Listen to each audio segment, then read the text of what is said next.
This is Jocko podcast number 402 with Echo Charles and me, Jocko Willink. Good evening, Echo. Good evening. My son went to a wrestling camp when he was younger. And not just any wrestling camp, a wrestling camp known as the J-Rob Intensive Wrestling Camp. And these are camps that were started in 1978 by National Hall of Fame wrestler Jay Robinson. And Jay Robinson competed in the 1970-1971 World Wrestling Championships. He placed 4th and 5th. He competed in the 1972 Olympics. He was a 3-time NCAA champion, head coach at the University of Minnesota, where they also won Big Ten titles. And he coached 14 individual national champions. So very distinguished as a wrestler and as a coach. And he also had served in the military. He was in the Vietnam War. He was an airborne ranger in the Army. And that service clearly had an influence on J-Rob, his attitude, and his camps. And I recognized that when my son went to his camp. They're taught something called the J7. The J7. The J7 are these, what they say, the necessary fundamentals to build a fulfilling and successful life. And I think you'll see that these things will obviously help person build a good life, but also turn them into a damn good wrestler. Here's the J7, the 7 fundamentals. Number 1, discipline. Doing what you don't want to do when you don't want to do it. Number 2, dedication, your ability to commit day after day. Sacrifice. Number 3, you have to give up something to get something. Number 4, hard work. You can outwork 90% of all Americans. Number 5, responsibility. You are in charge of the decisions you make, who you are, and what you do. Number 6, accountability. You must own the decisions you make that affect your life. And number 7, service. Give back to your community and make a difference. So these things are all, well, they're all simple, straightforward things that we've all heard before. They're not easy, for sure. They're all obviously things that I talk about a lot. But that camp and wrestling as a whole left a huge mark on my son and my daughters as well. And it's been awesome to watch wrestling. We've seen the rise of wrestlers in MMA and in the UFC.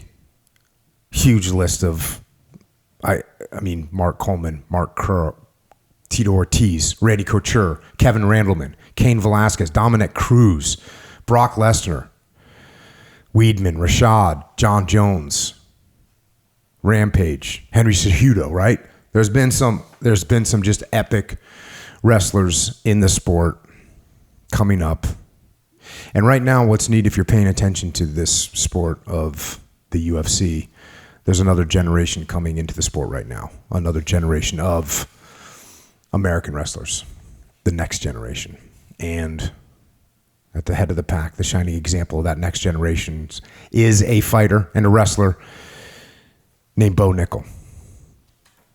Bo's a 4-time All-American, 3-time national champion who was 135-5 in his college career, 61-0 in his last 2 seasons. And after competing in freestyle wrestling, he made the transition to MMA, where he's now 5-0, all first-round stoppages, 4 of those 5 in the first minute. A beast on the mat, a beast in the cage, but also an exemplary human being. And everybody says great teammate, son, husband, soon to be father. And it's an honor to have him here with us tonight to talk about his life, his experiences, and his lessons learned. Bo Nickal, thanks for joining us, man. Yeah, thank you. Appreciate it. We're up here at Origin Jiu Jitsu Camp, by the way. So we're a couple hours from getting a seminar from you on some I'm assuming we're going to do some takedowns. Well, I was thinking, we were talking earlier, I was going to show guard, pull guard retention maybe. So. Well, you already, how many submissions? You have at least one triangle, I remember. Yeah, I did triangle, arm triangle, rear naked choke. I have a few submissions. But that triangle's from your back. Yeah. I mean, you kind of transitioned. Yeah. I started in mount, but I like the triangle. I don't like to throw it from guard, but I'll start from mount and then basically go to my back from there. But once I lock it up, I feel comfy. That's got to be very interesting for in your brain, for you rewiring your brain for that kind of stuff. Can you even rewire your brain? So I think with my wrestling style, I was really never afraid to go to my back, like kind of high risk, high reward, go to my back to, flip somebody or do something like that. So the jiu-jitsu portion of it doesn't really freak me out a lot. I think most wrestlers kind of maybe panic or this and that, but I mean, it doesn't really feel that weird to me. I don't know. Yeah. I love it though. I wish I did jiu-jitsu my entire life, but even better, I get to start when I'm 27. Yeah, you're catching up quick. Yeah. Well, let's start at the beginning. Let's go through kind of where you came from, how you got here today. So, you're born in Colorado, is that right? Yep, Colorado. And how long did you live there for? So I lived in Colorado for the first 4 or 5 years of my life. Do you remember it at all? Yeah. Remember anything? Oh, you do? Yeah, so that's where my parents met. My mom's originally from Colorado. My dad's from Wyoming. And my dad's first job was as a wrestling coach and a football coach at her old high school. Check. Yeah. And so she was coming back so he was right out of college. She was still in college, and she was coming back in the summer to like help out the basketball team and stuff. And they just kind of, they met and basically got set up by the principal at the school, and obviously got along well and stuff. And that's where I was born. And so what was your dad's wrestling career? So it actually goes back a little further than that. So my grandpa wrestled his whole life, wrestled in college, was a wrestling coach. And then my dad wrestled his whole life and played football. And then he ended up playing football in college. But when he graduated college, got, like I said, a job as a wrestling coach and a football coach. And he just always loved it. So, it's been in my family for a few generations. And wasn't your mom an athlete too? Yeah. So my mom played college basketball, and she did a bunch of sports growing up, and a bunch of sports post-college too. She did women's professional football. She boxed some. She did some wrestling. She just loves sports in general. So, yeah. So that school principal was thinking he's going to make a athletic wonder. Yeah. I think that was his plan. Your mom and dad's genes. Right. Yeah. Exactly. And so then how long did you live there for? Yeah, so I was there just as a kid, 5 years, and then I moved from Colorado to Wyoming, where my dad's family's from. So it was just a few hours away. But my granddad, my grandpa, he was coaching, and he had a heart attack, and so my dad wanted to be closer to family and kind of then like take over his position and start coaching his alma mater, his wrestling team. So then I lived there for until I was 12 or so. And so wait, this is in Wyoming? Wyoming, yeah. So this is where your wrestling started, was in Wyoming?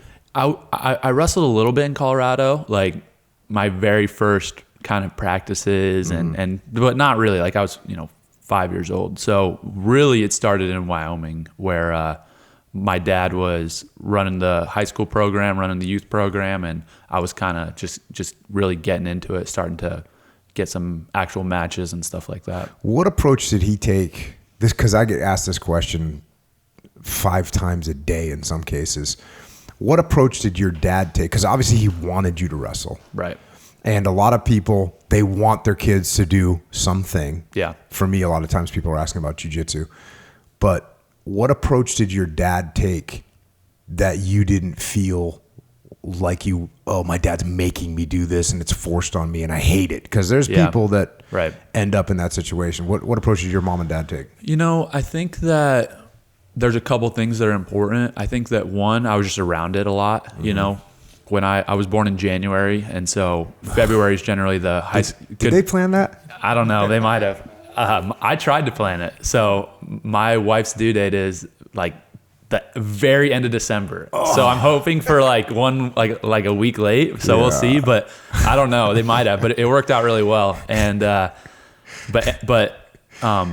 back to what I was saying, state wrestling tournament is generally like February-ish. And so I was like a month old at my first state wrestling tournament. So I've just literally been around it my entire life. And I think that I always gravitated towards it for some reason, but I think a big part of why I didn't ever feel pressured to wrestle was because I did other sports too. Like I said, my dad played college football, and so I played football, baseball, soccer, I ran track, I did swimming. Like I did every sport you could do growing up. And wrestling was always the one I was probably best at and that I liked the most, but there was a lot of breaks. And I think that if you take a 5-year-old or a 6-year-old and you tell them they're going to be a wrestler and they're going to wrestle in college, it's like they're just a kid, and like you got to let them be a kid, let them figure things out, let them do different stuff, figure out what they like. And I think I was just lucky that, not necessarily lucky, but I was just in a position where I was around wrestling the most. I just also happened to like it the most. And at the same time, I could get a break from it as a kid. When, football season, I was playing football, or, doing soccer, playing soccer. It was always, wrestling was the most important, but it wasn't the exclusive priority at that age. If you would have been more into football, would your dad have been cool? Yeah, for sure. If you would have been more into basketball, would your dad have been cool? Yeah, I think so. If you'd have been more I don't know into, about basketball. I was going to say, what if you were more into like literature? Yeah, I think that one of the things that is good is that my dad and I just really bonded over wrestling because he was a coach and he loved it. It was this thing that he was, passionate about and excited about, and we shared that, right? So he was the person from when I was born to 18 that I spent an insane amount of time with, more time than anybody else, and we just really bonded over that. And so it definitely brought us closer. And I think if I would have been into something different, that he would have been just as supportive and just as, but it wasn't his passion as well. So I think because we did share that, it just created a really strong relationship for us. But yeah, I believe that my dad he loves me. He wants me to be successful and happy at whatever I do. And I have 3 younger sisters, and he was super supportive and happy for them to do different. They were all athletes too, but I'm sure if they would have done, I feel like if they would have done something different, that it would have been, a very supportive environment. What kind of temperament does your dad have? So it's very interesting. My dad, I would describe it as he's very calm, very relaxed, pretty like easy to get along with. He's very friendly, but he does have this other side of him that's like he's a leader. He's like getting it done, and he's very like he always ran programs, right? Like he was a head coach right when he graduated college, 24, and that's what he's done his whole life. And so he has that side, and it can bring out like a demanding part and also a harder part. So I think that my dad just had a great balance because he pushed me, and there was a lot of discipline and a lot of structure, but there was never fear. I never really was scared of like my dad being mad at me. It was more like there was some type, maybe I didn't understand this fully as a kid, but there was some type of like understanding of, all right, at the end of the day, like if this doesn't go my way, my dad still loves me. He just wants me to win, and he wants me to be successful and do my best. I never felt like we were always on the same team, if that makes sense. Yeah, I never felt like we were fighting against each other. What if you lost when you were 12 years old? Because you did something like you did one of these risky moves that you talk about you doing, and you lost. What would your dad say to you? So it's kind of funny. In the moment, you just see things differently, and then you take a little time and you can look back and see it for, I think, more of reality. And there were times where I would lose and feel like he was mad at me, but I would take a day or take a week and realize, or we would just continue to have a conversation about it. And he was never mad at me for losing. A lot of times as a kid, like if I lost and would throw a fit or be mad at the ref or blame somebody else for me losing, that was not okay. Like that was where I would get disciplined, right? Like he was getting after me. But most of the time, like if I lost and I was just crushed, defeated, he was the first one there for me to pick me up and tell me that he loved me and that he was proud of me and give me a hug and stuff. Cause I was just a very different kid I think at a young age, at 6, 7, 8 years old, I knew what I wanted to do. And so it meant a lot to me. It wasn't a kid that lost and threw a fit because, they're just being a kid. It was like, it really crushed me. And so I think that he saw that. Like you saw your hopes and dreams being destroyed. It was like my identity. Like I'm 7 or 8 or whatever, and I would lose, and it was like, it would just like defeat me, and it would last a long time with me. And I think that's part of what motivated me a lot and helped me get to, where I got in my wrestling career. But yeah, that's when, there was a difference in his demeanor when I would complain or make an excuse versus just be hurt, Yeah. There's an interesting thing I've been talking a lot about lately from a leadership perspective, when you're in charge of a team, you as a leader have to sort of often be the counter to what the team is doing from a morale perspective. So the team wins and they're all happy and they're all like, yeah, we're the best. You're the one that the leader needs to say, hey, yeah, that was a good job, but here's some mistakes we made. You got to pull them back down. When the team loses and they're all bummed out, as a leader, you got to say, hey guys, yeah, we lost, but we learned these lessons. Here's where we're going to improve them. So that's a very good point. That sounds like your dad found that same exact thing. If you lose and you're crushed, he's not saying, you're damn right, you lost, you should have lost. No, he's saying, hey, here's the lesson you learned. You're not going to make that mistake again. And if you won, or if you lost and you were blaming other people, blaming the ref, whatever, then he's going to tighten you up and just pull you back in that other direction. That sounds like a really good way to handle things. Yeah, I don't know. I think that it was definitely coming from a foundation of just loving me, wanting me to be successful while also being passionate about what we were doing. But now I look back and I see so many kids who, not kids anymore, they're adults now, but who wrestled their whole life and who hate it now or don't have a great relationship with their dad.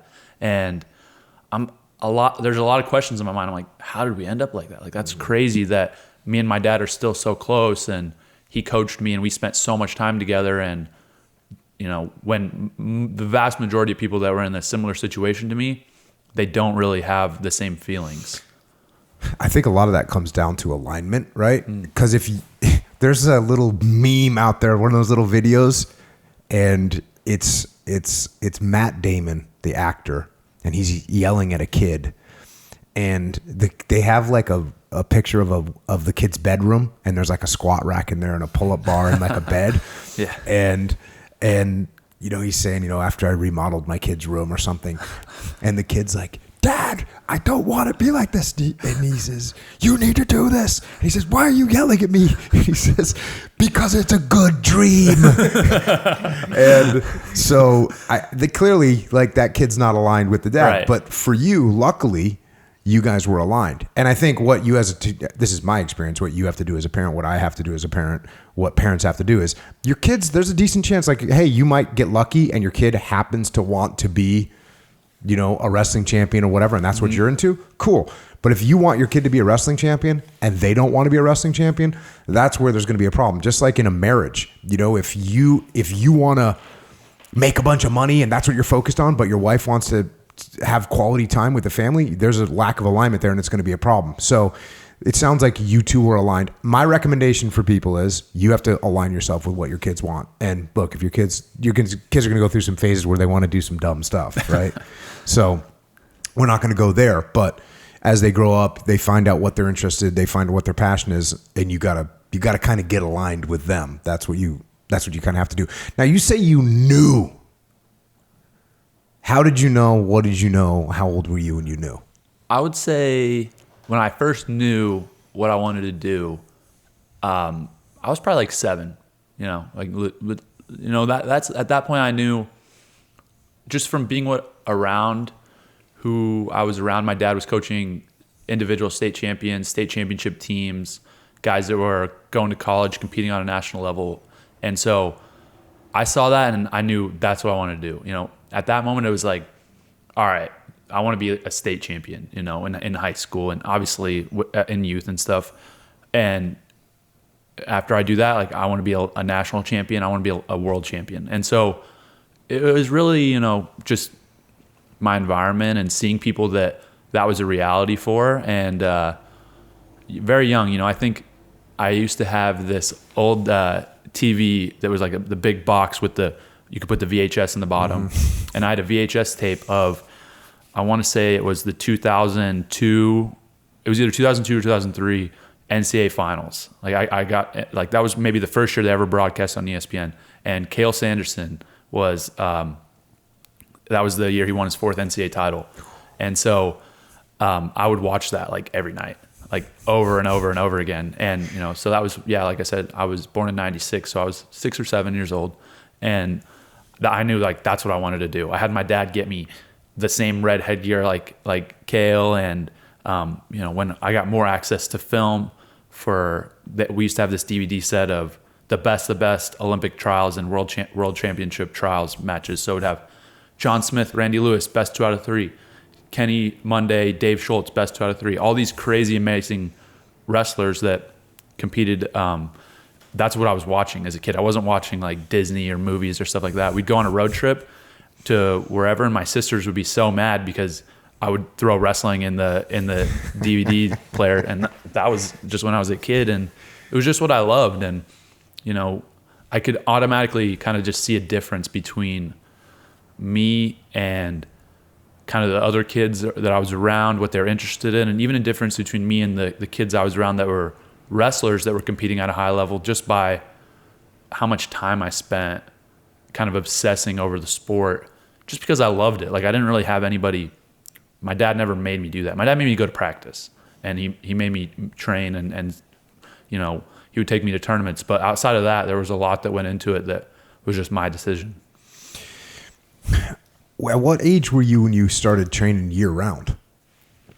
See, that's another interesting question, because I wasn't full-time wrestling until I was a junior in high school. Dang. Yeah, so I played football.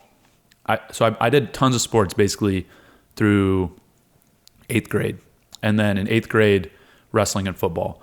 And then 9th, 10th, wrestling, football. And then there was honestly a time where I thought, hey, maybe I love wrestling so much, but I could probably play college football too. Like that was in my mind. And once I got a little older, I realized that I just love wrestling too much. It's just too fun for me. It's too exciting. And football is really fun, but I just identify with it on a different level. It's more of the team camaraderie, that aspect of sport that I really like. But wrestling was just more me. It's me out there, and it's more my personality of, hey, at the end of the day, win or lose is on me. I want it to be that way. I don't want to rely on it, whether or not a kicker makes a field goal in the last 10 seconds, like for us to win.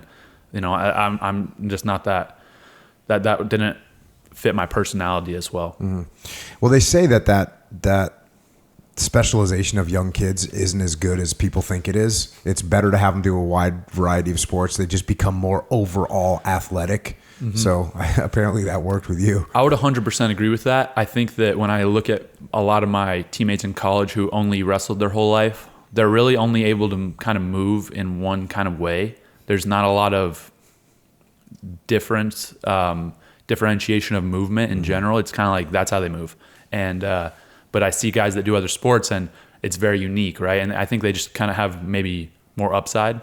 And in addition to that, I think I said I don't identify with the team sports as much, but I do love team sports, and that social component and having to work together is such a big part of sport in general that I think socially, if you start at 5 years old and you only ever do an individual sport, golf, tennis, wrestling, you kind of don't get that socialization of competing together with people and having to work as a team, mm-hmm. and know your part and your place and do that. So to me, I'm grateful for having done sports for those two reasons, right? Like the physical aspect of being able to move differently, but also the social aspect of knowing how to interact with people and how to deal with teammates and how to kind of struggle together, but also like come out on the other end and like win together. Mm-hmm. What were you doing with school, like actual schoolwork? Did you care? Did you try? Were you like slacking or? No. So I don't know why, but I've just always was good at school. Like it was easy for me. I never studied. the first time I ever studied for anything was probably my freshman year of college. And I mean, in high school, I never got a B. I was like straight A's, elementary school, middle school, high school. And I think that, you know, I liked certain aspects of school. I liked math. I liked history. And to me, it was just like, I'm just going to do my best regardless of what I'm doing. And that was my best. I think in college, I lost that a little bit the first couple of years because I just didn't care. I was like, I'm here to wrestle. Like, let's be real. Like, no, this is what I'm here for. So I'm not going to kid around. So, you know, I'd miss class here and there. And my kind of got away from a little bit of that. I mean, I still did well in school. I had like, you know, 3.0 or something like that, but it wasn't what I could have been doing. And I just remember my coach came up to me and was like talking to me about it. I'm like, Coach, I'm going to wrestle. Like, I'm not going to, you know, I thought I wanted to maybe go to med school or something. I was like, I'm not going to do that. I'm going to wrestle. And then he's like, I get it. But you can't be doing this and if you're going to do something, you should just do your best. And I was like, that's a great point. So then, you know, after that, it didn't matter to me what my grade was. It was all effort based. So I'm not going to miss a class if I don't have to. Like if I'm traveling for wrestling, obviously I have to, but I'm not going to miss any class. I'm going to sit in the front row. I'm going to be engaged. And my grades got a lot better. I ended up with like a 3.2, 3.3, something like that. And I think that's the main thing for me was in school, just do your best. That's it. So you didn't stay in Wyoming though. Your next move was to New Mexico? Mm-hmm. Yeah. So at about 5th grade, so I was like maybe 11, 12, my mom and dad, my mom did not like Wyoming. It was like crap weather. We lived in a town of 5,000 people and it was just not really her type of environment, you know? And so then, and in addition to that, it was just a small town, you know, my parents were looking for good opportunities for myself or my sisters. And so my dad got a head coaching job offer in New Mexico at a school called Rio Rancho, which had honestly one of the top programs in the country. There was tons of kids there that were just super, super high level. And, you know, my mom was like, this is definitely a little better weather and the environment's a little nicer and stuff. So, made the move there and, lived there for a few years. And that's really where I started. I was serious about wrestling before that, but that's where I started almost doubling down on it even more. But you still weren't training full time? No. So basically my schedule would be, you know, the fall months, August, like maybe end of July, August through October football. But, and it depended. Like I would probably hit 1 or 2 wrestling training sessions a week. And then maybe like I would do one tournament or something like that, like during football season. But it was mainly just football. I'd have those 3-4 months out of the year to just focus on football. And then the summer I would do other sports, track or baseball. But the other sports weren't as serious. It would be like, you know, I would just basically still be doing a full wrestling schedule through those sports. Oh, so you were training year round? Yeah. I don't know. Yeah. I was training. I would say this. I was training, if you look at it, cumulative is probably 10 months out of the year. Okay. I just did everything though. Right. I just loved it. So other than football season, you're wrestling. Yeah. Yeah. And you made varsity your 8th grade when you were in 8th grade? Yeah. So, it's interesting. That's crazy. Interesting what was story. Your weight? I weighed 100 pounds. So it was 103 at the time. Yeah. So basically, what was going to happen was I had a really good football team, that year. And I was also a little small. So, I mean, not like super small, but like somewhat small. So between 7th and 8th grade, we were all going to get held back. And it was going to be like, create this super team for sports. And it was going to be insane. And all the parents got together and were just like, yo, we're doing this. Yeah. And it was like, okay, let's do it. And so, yeah. But we were all on board, all the kids, because those were all like my best friends. So I was like, yo, let's do this. And then we'll all be just basically do this year over. And so we go to do it. And they're like, okay, everybody, all these other kids can do it, but you can't do it. And I was like, and they're like, your state test scores are too high. We can't allow you to get held back. And I'm like, what the frick? But like this doesn't make any sense. They're like, you scored at this grade level, whatever. Like, there's no way to we're just not going to allow it. And they like put their foot down with Nobody me. taught you how to bomb a test yet. Yeah, I know. I should have. But I was just like, what are we going to do? And my dad was just super pissed because they let everybody go besides me. And so my dad's like, all right, you're going to get homeschooled this year. And so in 8th grade, I was homeschooled and I just wrestled. And I played on my football team too, but... Did you still repeat the year then as a homeschooler? No, so I didn't repeat the year. Got it. So basically, we kind of just decided that since... Oh yeah, so since I had to move up a grade to stay with my football team, I basically... Because it wasn't a school team, it was a club team. Got it. I like couldn't do 8th grade because the years in school were like kind of weird, where like middle school is 6th, 7th, and then it was like the schedule didn't work out. So... We're going to homeschool you. We're going to have you do football. And then you're allowed to do, as a homeschool athlete, the high school technically has to allow, like your local has to allow you to do one sport. And so obviously I'm going to do wrestling. And in New Mexico, you can compete on varsity as an 8th grader because of just the way that state works. Like there's some states that just allow that. And so that year was really interesting because my parents were both working full time. They're teachers and coaching and stuff. And I was just at home.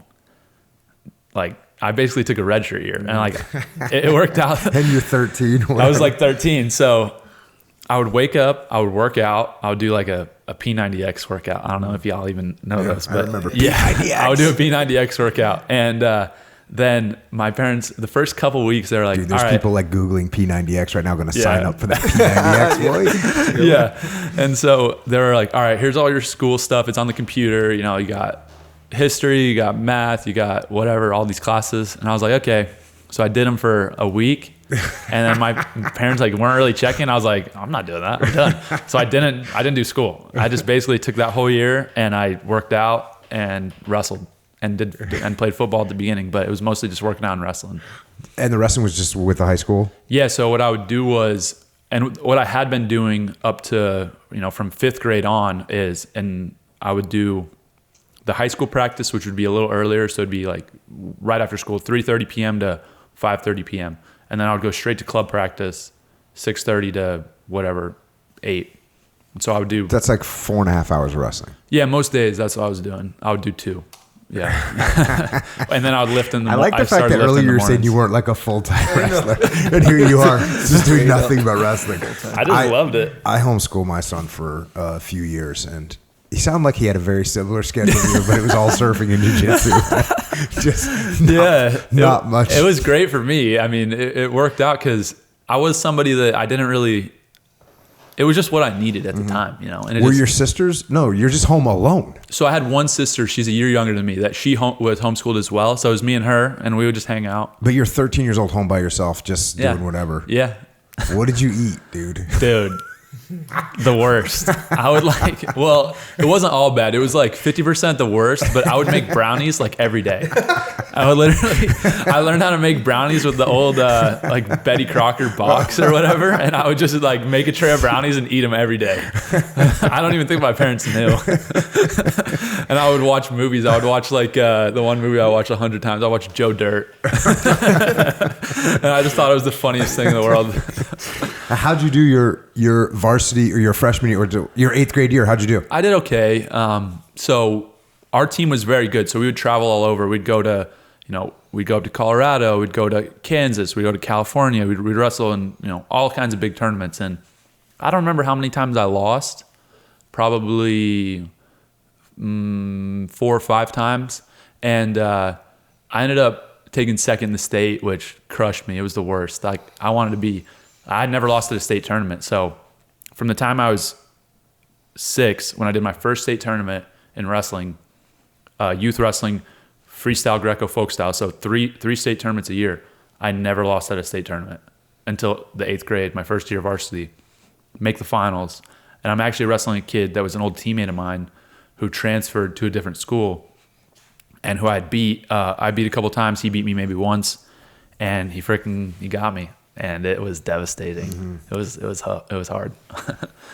But yeah, I mean, overall, it was like he was the same age as you. No, he was like 3 or 4 years older. Yeah, that's the thing people got to understand is in high school when you're wrestling by weight, but different people have different weights in life, and so you were probably probably you were probably always wrestling guys that were 17 or 18 years old. Yeah. And you were 13. So what my dad would do, this is funny, but when I turned, I think it started when I turned 9.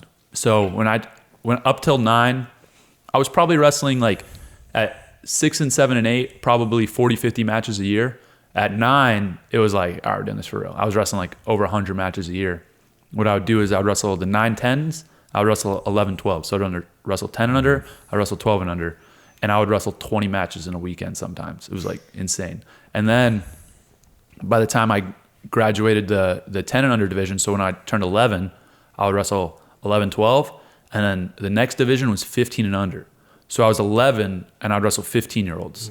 And that was the standard for me. And I wasn't just doing like local tournaments like this. I would go to like a big tournament with kids from 20 different states, and I would wrestle as an 11-year-old, I'd wrestle 11-12, and I'd wrestle 13, 14, 15 as well. So I'd wrestle, like I said, 20 matches in a weekend and competing against everybody. My dad was just trying to get me matches. Yep. So I just have to send out some advisory information here because I did that too with my kids. Yeah. And it wasn't good because I would put my kids when they were younger, lower belts and lower weights, and I'd make them wrestle up age, make them wrestle up belts, and make them wrestle up weights. And so they'd get their asses kicked sometimes. Yeah. And I would, in my mind, my inner dialogue was like, I'm making really tough kids. And in their minds it was, I'm not good at this. I suck. Yeah. I suck. This isn't fun. I don't want to do this. And what you want your kids to do is have fun. That's what you want. And Definitely. Winning is fun. Right. And losing is not fun. I think, I'm trying to remember where I got this from. Maybe it's Huberman, but I don't know who it is. 80%. Jordan Peterson. 80%. That's what you want. You want to win 80% of the time. So if you can get your kids to win 80% of the time, that's good. 20% of the time they lose. Then I can do this, and they feel good about themselves. You don't want to do 20% win and 80% lose because then they don't want to practice. They don't want to get better. How often were you winning when you were 11 years old going against 15-year-olds? Yeah, so I'll disagree with him a little bit because if I would have lost 2 matches every 10 matches I wrestled, I would have been furious. I would have been so mad. So I probably won 95% of my matches. Yep. I was probably, if I wrestled 100 matches in the year, I would lose 4 or 5. But against kids that were 4 years older than you. Yeah. And there would be kids that were my age that would beat me too. I would go to, there was this big tournament, Tulsa Nationals. Tulsa Nationals was the tournament. You get kids from everywhere. And I never won it as a kid. I would always be, second, third, right in there. I never did, I always placed high, but I never won. One year I actually took 6th. And if you look at it, there's this crazy picture online where if you look at the 6 guys, there's 10 national titles, 17 All-American honors, multiple world champions. It's crazy. In this Tulsa Nationals, you look, I'm trying to remember the guys. It was Dean Heil, who's multiple-time national champion, Joey McKenna, Ohio State wrestler, Zach Hall, Isaiah Martinez, Anthony Valencia. There was maybe one other guy and me, and I was the 6th out of all of those guys.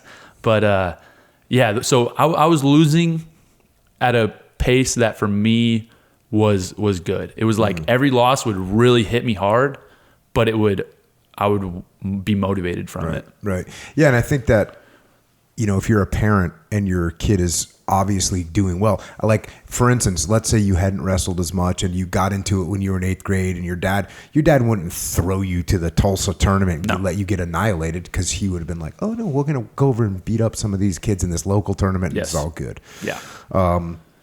It's interesting, this whole personality that you have, that you sat here for 15 minutes and said that you didn't really wrestle that much as a kid, and it turns out you were competing 100 matches a year. I don't know. Man. This is not normal, Bo. I'll say this: I wasn't exclusively wrestling. I was doing it a lot, obviously. As we can tell, I was 7, 8 years old wrestling. I mean, by the time I was 10, I had probably 500 matches. Crazy, but it was, to me, not the only thing I had. Like I had a lot of other things going on as well. I don't know. The big question to me is I don't know how my parents managed it, because they were both working. My dad was coaching. He was traveling with his team. Like how he missed in my whole youth, all the way up until I got to college, one tournament of mine, and I did terrible. I was like 12 and I was like, got wrecked. But yeah, I mean, my whole youth, and I'm like, the math doesn't really check out there, because he has a full-time job and he's also coaching a team.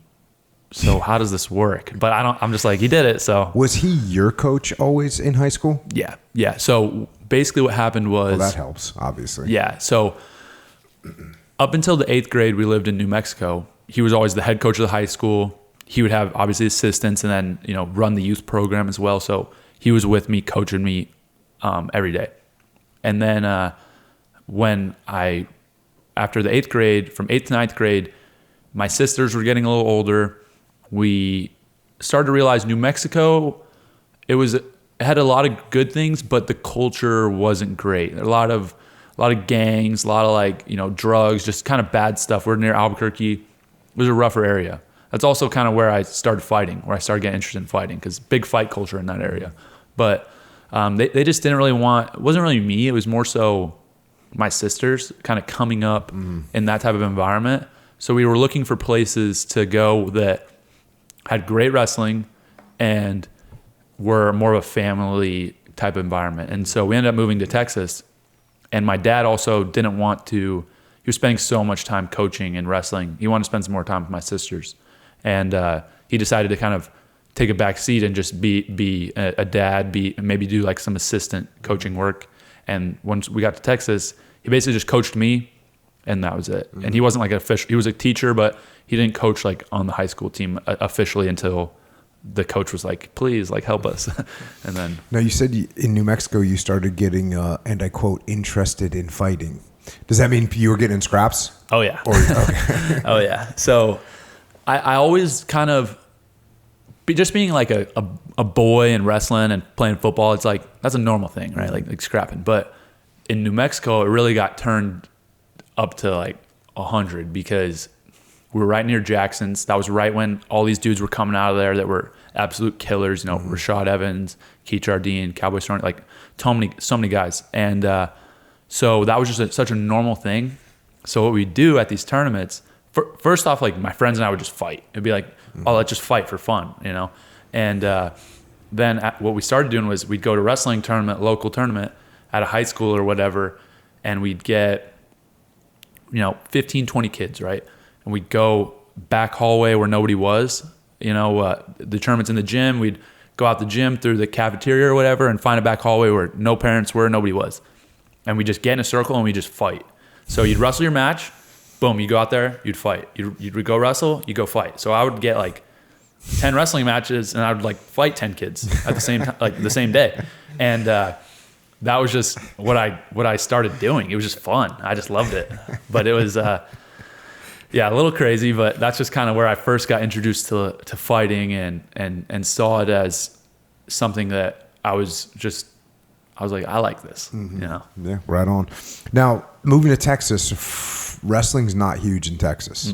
And did your dad, he must have looked at like Pennsylvania, Iowa, like California. What made him settle on Texas? Yeah, so we looked at Iowa City, we looked at Blair Academy in New Jersey, we looked at Poway. All could have been out there, which would have been crazy. But yeah, all these schools very good. So I remember my mom, my dad, and I were driving out to Texas to kind of just scope the area, take the job interviews and stuff. And so I get there, and the people were just so nice right away, just awesome people. The high school was massive. The football team was like the number one team in the country. They had all these crazy plans. They had all this strength conditioning stuff in place with the high school, and everything was like, it seemed like a college. It was insane.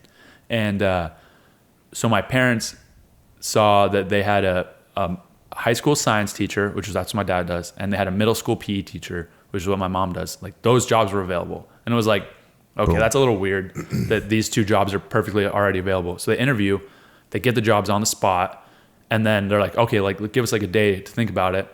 And we're driving back, and we just found out about basically the high school I went to was Allen High School. We found out about this place 5 days earlier, maybe less. And then, got the jobs and they're driving back. And my parents were just like, if this isn't God telling us where we need to be, like, I don't even know. So call back, accept the jobs. And then the next week I moved to Texas and lived that summer with one of my now best friends and his family, and just did their summer strength conditioning program and did like some summer football and stuff, and wrestled obviously. And then my parents and sisters moved out like the end of the summer. So it happened so fast. It was like, oh, we're in New Mexico, but we're kind of interested in other places. And then a week later I was in Texas. It was like insane. And so you played football too? Yeah, I played football for 2 years there. Mm-hmm. And the high school team's insane. So I think my freshman and sophomore year, they were maybe state quarterfinals, state semis. But then my junior, senior year, and then the next like 2 or 3 years, state champion, number 1 team in the country, 60-game unbeaten streak. Now, the quarterback when I was in school was Kyler Murray. He's the quarterback for the Arizona Cardinals. They have like, I don't even know, probably 10 guys that were on the team that play in the NFL now. Damn. Yeah, so the team was stacked. And I love playing and stuff, but it's so different in Texas when you're playing football. It's not football season. It's, first off, we're going to do football season. It's 16 weeks. It's 12 regular season games or 10 regular season games and 6 playoff. It's a lot. You go till Christmas. And then as soon as you're done with that, it's, all right, we're powerlifting the next 3 months. Okay, we're done powerlifting. We got full pad spring ball season. So there's 12 weeks of full pad spring ball. Okay, summer 7-on-7. We're going to Arkansas. We're going to Oklahoma. We're playing 7-on-7. It's like, that's all year for them. So I did it for 2 years, and I was playing well, and like I probably would have been, I wouldn't have been the best player on the team, but I would have been a guy that contributed a lot on the team and stuff. And I was like, but I wasn't committed like these other kids. I was like, I'm not going to not wrestle. Like I'm doing well in season, but I'm not going to take all this. And I do spring ball, but I can't do everything else. So in my mind, I had to pick. I just got to an age where I was like, I got to pick a path. How'd you do your freshman year in wrestling? So my freshman year of wrestling, I did well. I had a couple losses. I had gotten a little bigger. So my 8th grade, I was about 100 pounds. My freshman year, I weighed about 120, 125. And I made the state finals again as a freshman, and had an insane match with this kid who was a senior, who's like 2-time defending state champion, and he ended up beating me. And so I got second again and crushed me. I just remember that was probably, up to that point in my life, definitely the hardest thing I had, it seems like, I'm very blessed. Like I didn't have a lot of like trauma outside of that, but that was the hardest thing I had to deal with, because like it was like, all right, well, I can't be a 5-time state champion, which that was never really like a big thing on my mind. I was like, but I'm going to win every year when I'm actually in high school. And then boom, can't do it. And I'm like, oh, like I just ran straight out into the parking lot and just like was crushed for an hour. My dad came and got me and was like, hey, you got to get your medal. Like you got to go on the podium, like take a picture. And I was like, no, I'm not doing that. And he was like, no, come on, you got to. But yeah, it was rough. How long did it take you to get through that? So did you like immediately Dan Gable just like start training even harder? Yeah, kind of, it was right after that, I had like, I don't really remember. I kind of like blank it out, to be honest. I know that summer I was wrestling at Fargo national tournaments, and I did okay and stuff. And, but I was still like, I just kind of just had so much going on between just being a kid and school and football and wrestling that it was just like right back on it, and I don't think it had processed that a lot, but it was something that it motivated me because of how bad I hurt. So anytime I go into a training session, that's what I would think about. I would just be like, dude, do you want to feel that again? Or are you going to wimp out in this workout? Or do you want to feel like that? Yeah. Like that, what are you going to do? Yeah. Yeah. My daughter, after she would wrestle, I couldn't talk to her for 20 minutes, whether she won or lost. Yeah. If she won and I went over and said, hey, good job, she'd be like, yeah. She was emotional. Yeah. And then if she lost, I'd go, that girl was tough. Yeah. My son, no emotions, win or lose, just look like nothing happened. Yeah. Like he looked like he just walked out of the grocery store. Yeah. You know, he just had, you know, an overtime match and pinned a guy or got pinned or whatever. And he just like, I'd be like, hey, good job. He'd be like, just, it's so interesting. I have videos of both of them and you're like, how are these kids related? That's so interesting. Yeah. Totally different. Yeah. It was always really emotional for me, as a kid, at least, because I put so much into it.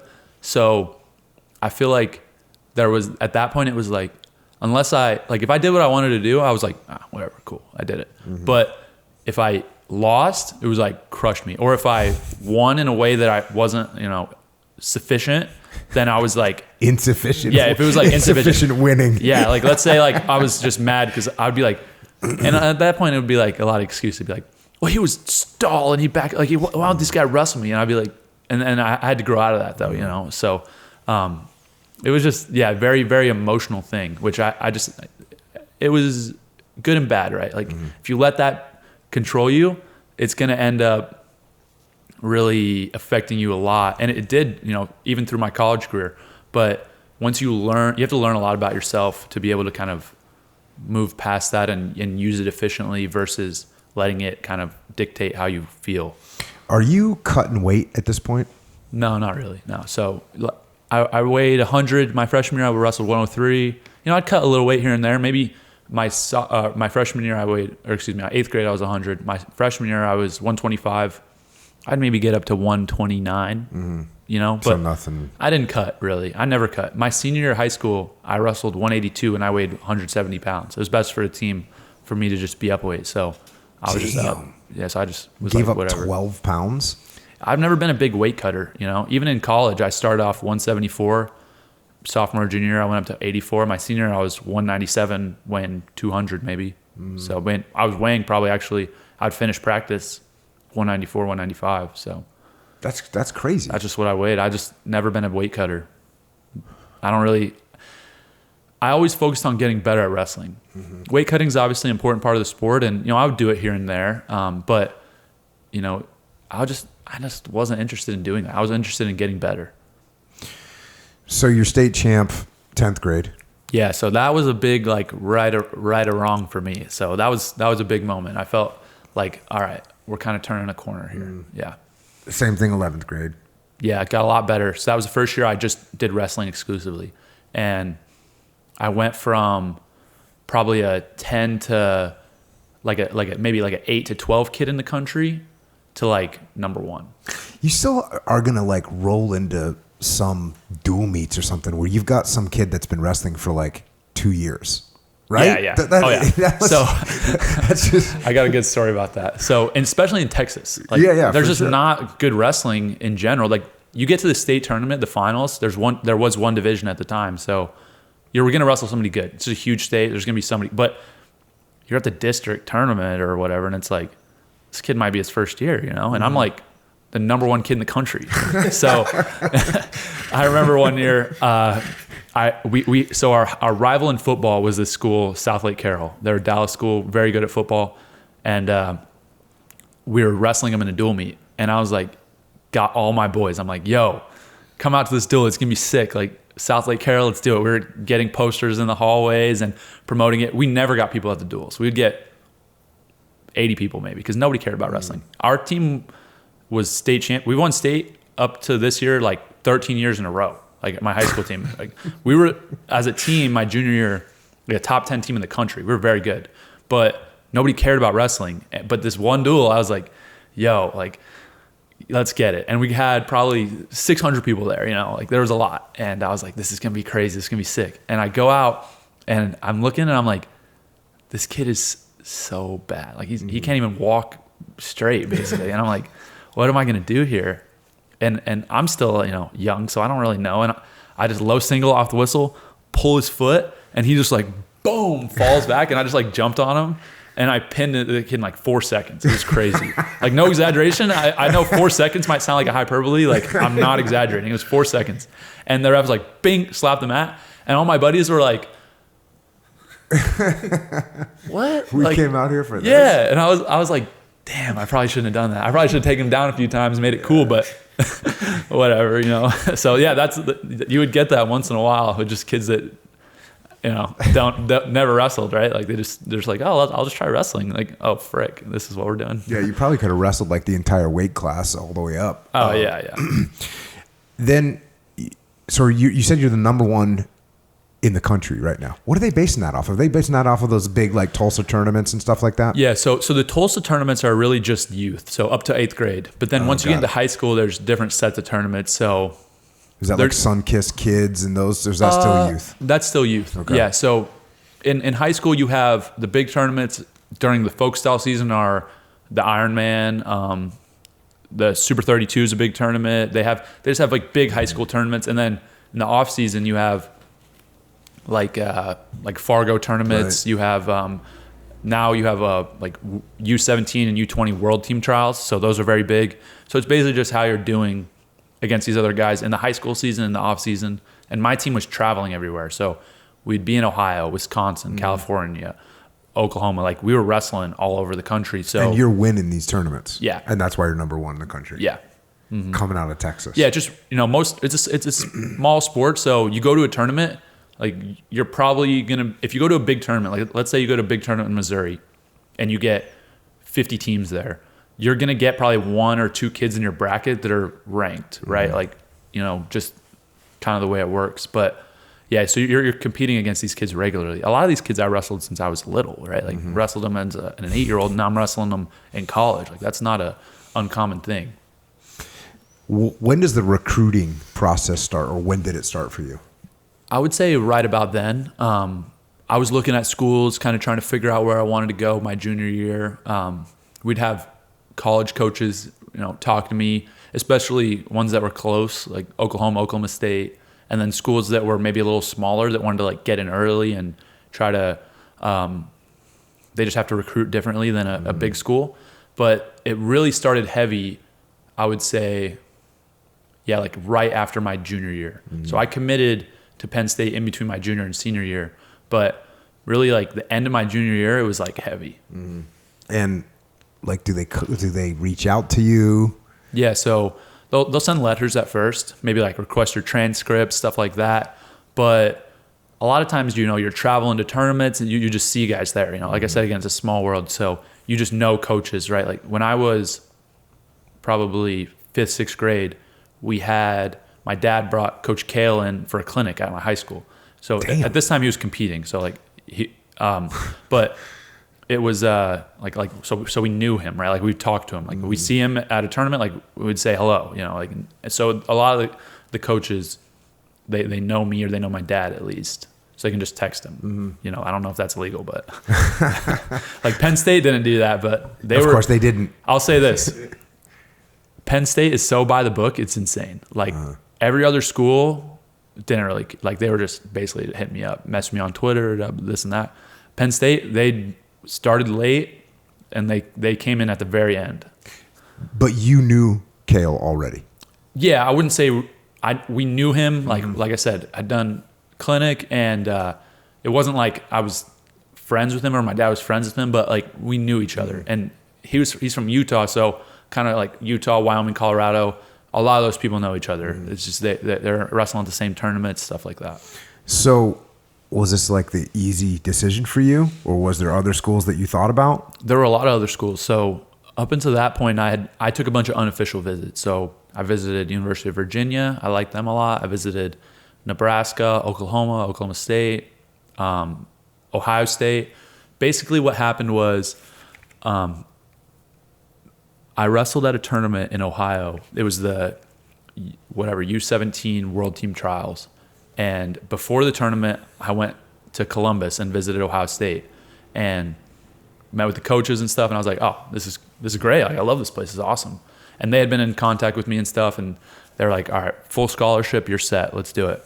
I'm like, okay, cool. Like, I want to visit Penn State as well because I plan to visit Penn State right after. So I wrestled the tournament, and then my dad and I drive to State College, visit Penn State.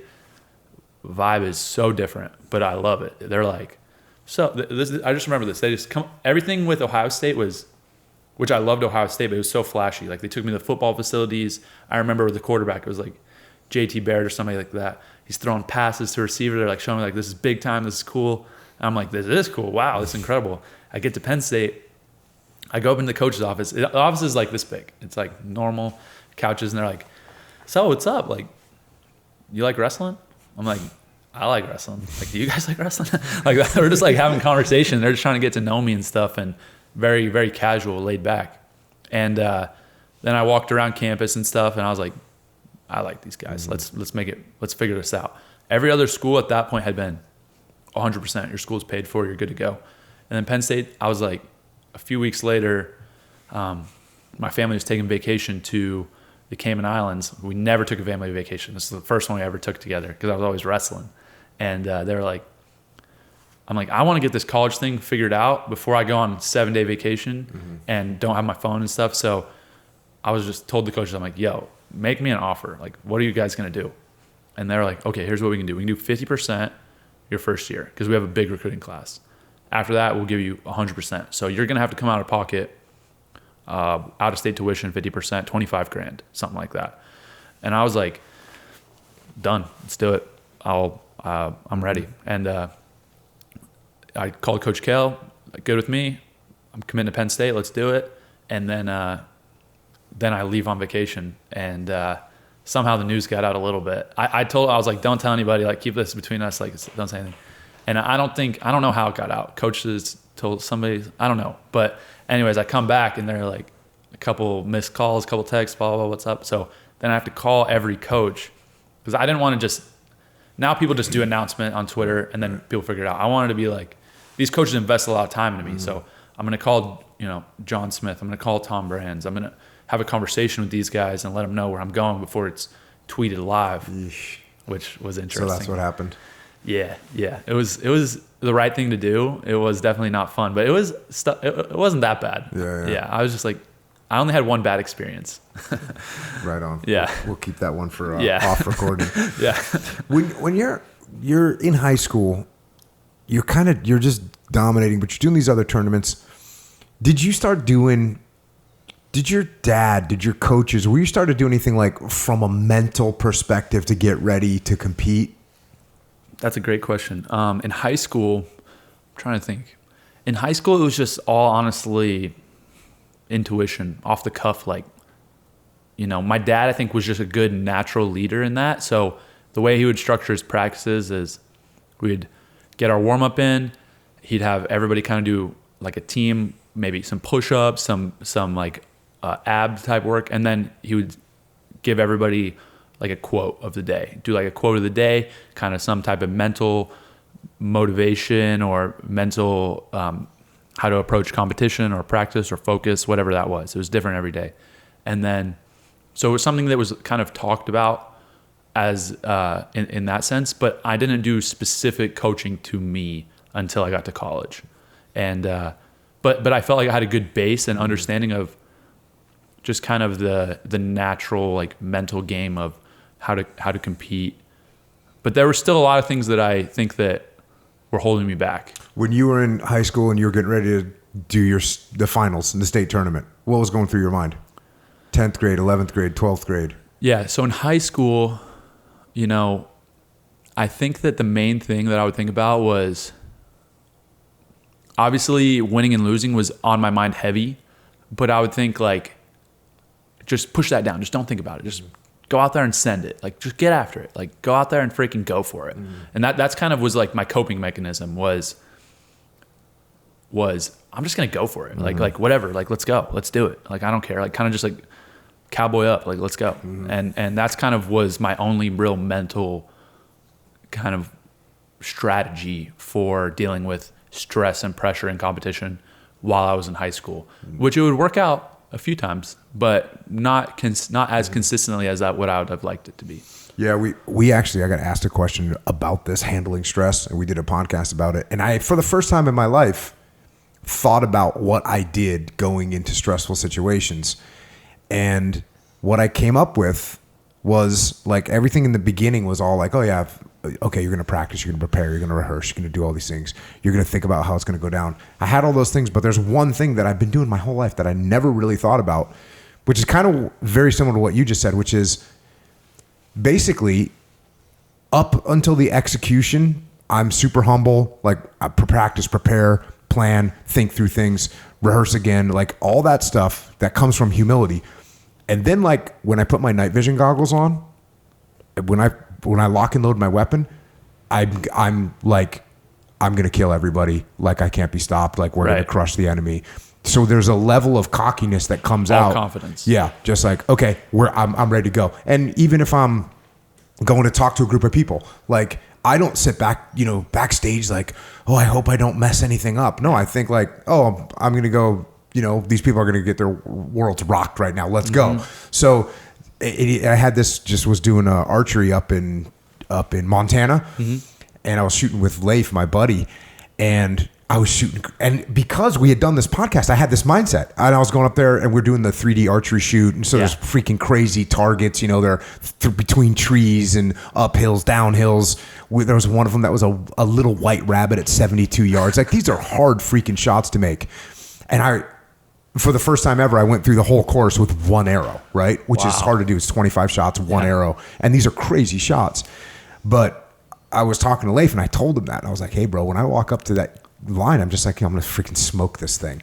And that's what happens, you just because if you're thinking like, oh, I hope I miss it, I hope I don't miss, I hope I don't hit that rock, I hope I hit that tree, you're guaranteed to hit that freaking tree. Just call timber before you shoot, you're gonna hit that tree.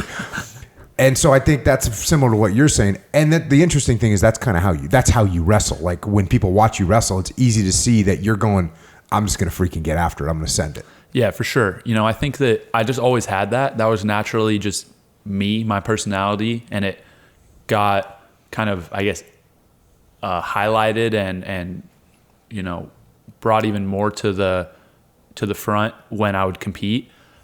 But at the same time, now I look back and there were a lot of mental things that I have added to my game, and that I feel like, and things that I was also just doing incorrectly, like just different focuses that now I'm like, I had to let those go. And I had to learn lessons that basically brought me to where I am now, right? Like it's ever evolving. And I'm sure in 10 years when I look back at where I am now, I'll be like, dang, that's what I was thinking when I was prepared, because that to me, that's the biggest part of it, right? Like, and everybody's going to train hard. Everybody's going to have at what I'm doing. They're going to have skills. They're going to have certain things they're good at. And, what's really going to separate people is mentally how they're able to focus and be free and compete themselves, like, and be themselves, right? Like that to me is what I really try to focus on now, because like I said, if you're a pro MMA fighter or, college wrestler,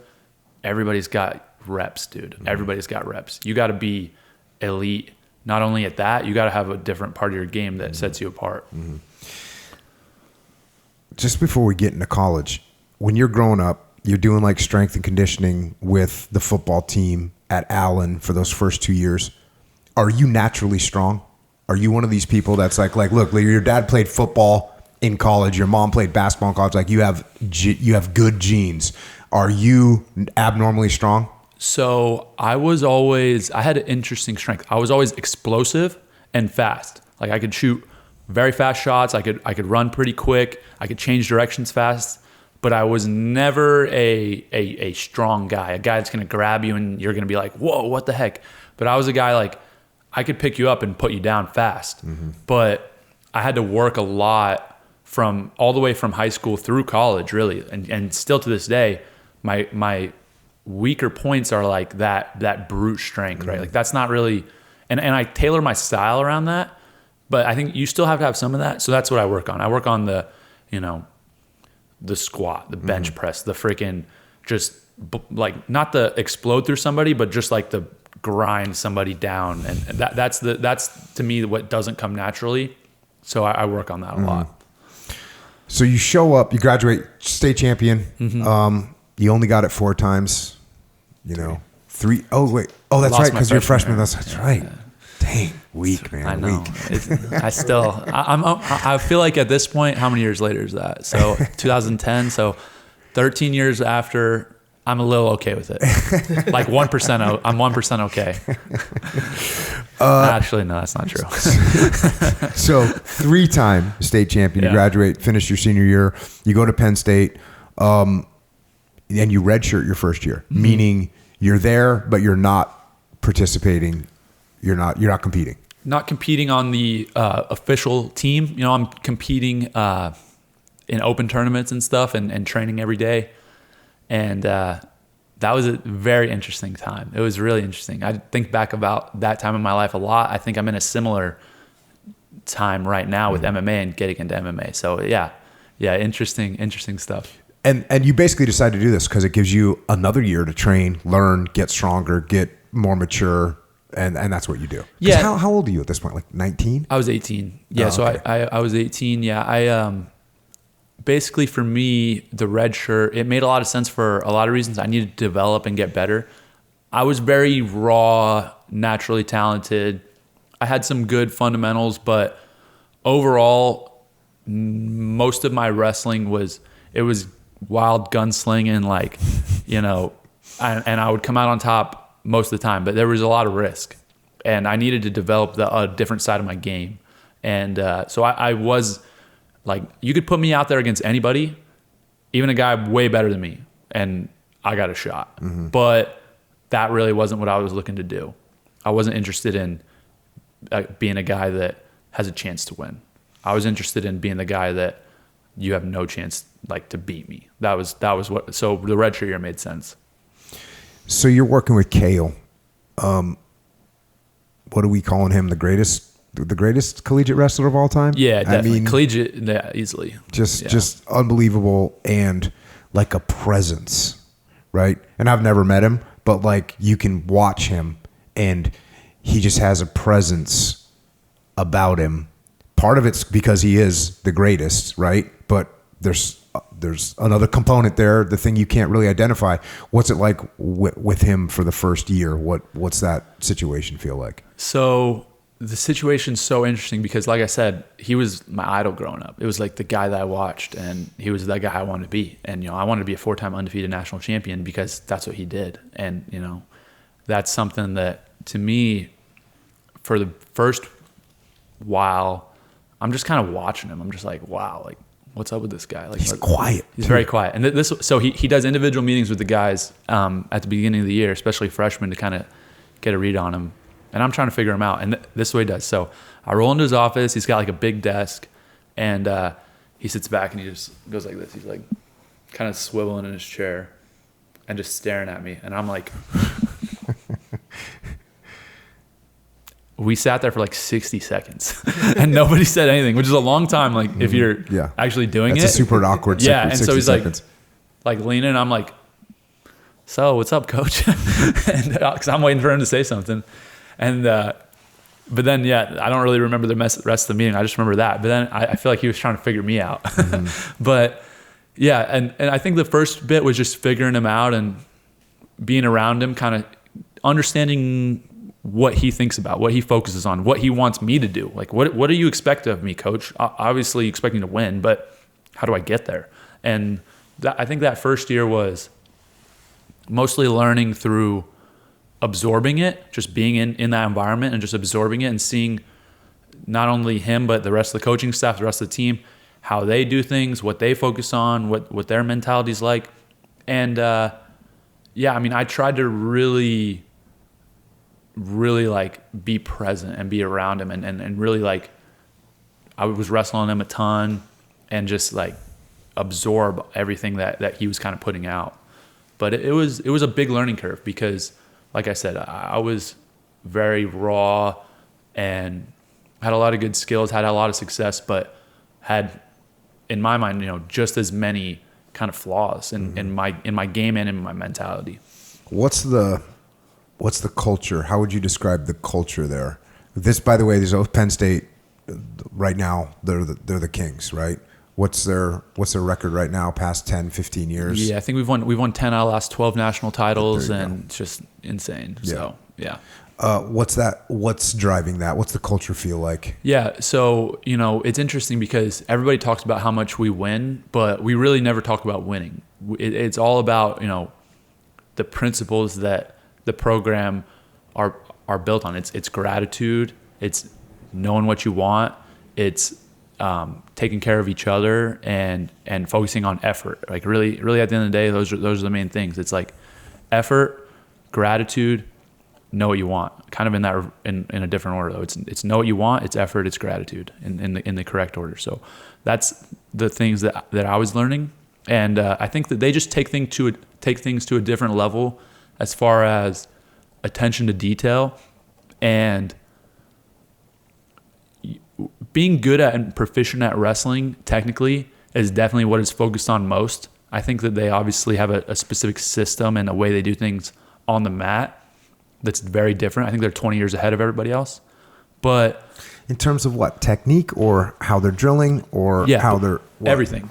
I think they're just ahead. They're just ahead of the curve, and everybody tries to copy us with whatever we do, and it just seems like, as far as the types of techniques that they're teaching, the way that they're teaching them are very different. The mentality is very different behind what to focus on when you're going out to compete, and also just the different, I don't know if amenities are the right words, but the different things that they utilize to help us be the best and make things easier on us. Give me an amenity. Like hot and cold tubs, like saunas, stuff like that. Like our weight room, it's all right there. But I would say the biggest thing, like we have a full-time, I don't know if I would call her a sports psychologist, because she does more than that, but we've had a full-time basically sports psych for, I don't know, before any team ever did that, like the Coach Cael was doing that when he was competing, and that was in early 2000s, and we've had one since 2009, 2010. So that was just a standard. Like you met with Bonnie, Our Lady's Bonnie. What does she say to you? Kind of like, what are you trying to do? What are you here for? What do you want? Like where did Cael find her? So I think he was dealing with some challenges mentally, just being who he was and wanting to win Olympic gold medal. And I think he met her right after college, but they used to just do like phone kind of consultations, and she would help him kind of get a grip on everything that he was trying to accomplish and manage that. And then when he came to the head coaching position at Penn State, he brought her on staff. So she's been on staff with us, like I said, before I even got there. But there was no schools doing that at all. Like that wasn't even a thing. And now it's kind of like the standard. But yeah, stuff like that. And then, we have a great strength conditioning coach at Penn State, but we also utilize outside help for strength conditioning with the training lab. I don't know if you ever heard of training lab, but Sam Calavita runs it. And so he helps us. He's easily the number one strength conditioning nutrition coach in the world as far as combat sports go. So we've been utilizing him forever. And and I think the other cool thing is that our staff, Coach Cael, his brother Cody, Casey Cunningham, Jake Varner, like they've been with each other the entire time. Like they came to Penn State together. They're just the same guys. So they've, and if you look at their daily meetings, they have what they did a year ago today, what they did 3 years ago today, 5 years ago today, a decade ago today. They know exactly what it is. So they have so much data and information that they're just able to help us navigate a lot of, or I guess they help us not have to navigate a lot of stuff that we maybe would have had to otherwise. One of the things you said was that team and those coaches focus on the right thing. Like, what would you say they focus on that maybe other wrestlers or other teams or other people aren't focusing on? There's a lot. I would say that the main thing is we want to get better at wrestling, right? Like, so what are you going to do if you want to get better at wrestling? You got to wrestle. So that's what we're doing most of the time. We're not, we're going to do our conditioning workouts, but we're not going to put 100 miles on, we're not cross-country runners, we're not power lifters. So we're going to focus on what we want to do. So I think that the majority of what we do for obviously technique and for conditioning even is wrestle. So we're wrestling more than anybody else. And then they're focusing on our effort, and they're focusing on, results are important, but that's a byproduct, right? Like we're going to get the results we want to get if we just do these things, So to me, I think the consistency that they preach that with it's the same message right now than what it was when I was a freshman than what it was before that. And when you can buy into that and be consistent with it, that's how you're going to get the results. They're just going to come. You know, you don't have to stress and worry about it every day. You just have to improve, get better, and when the moment comes for you to make it happen, you're going to do it. When you say wrestle, like when you say we want to get good at wrestling, so we wrestle, how does that break down from like a drilling versus live wrestling? Like, how does that break down? You know, one thing I think I will say that is different about Penn State as well is we have a system. You know, there's a system of moves and techniques that we like to use that a lot of the guys use, but they really do a great job of tailoring everything individually to people. So everybody's different, right? Like some guys, they need a little more structure. They need, all right, I want you to drill this 10 times. I want you to drill this 10 times. Now do this 10 times. And they need that. Like me, you get me in there, like show me some stuff, and I'm going to apply that right away. Mm-hmm. Like you show me this different technique or this little adjustment I should make. I don't even really need to drill it. Like I'm just going to do it.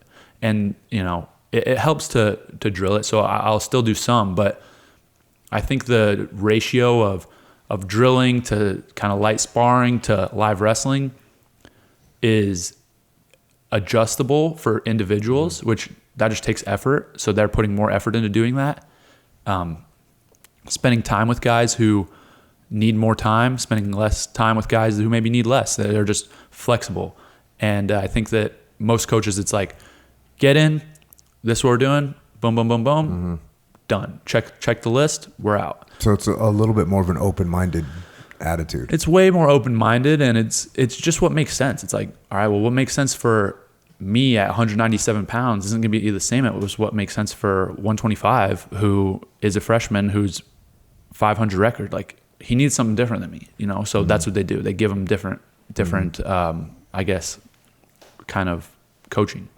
How often do you learn something new? Let's go to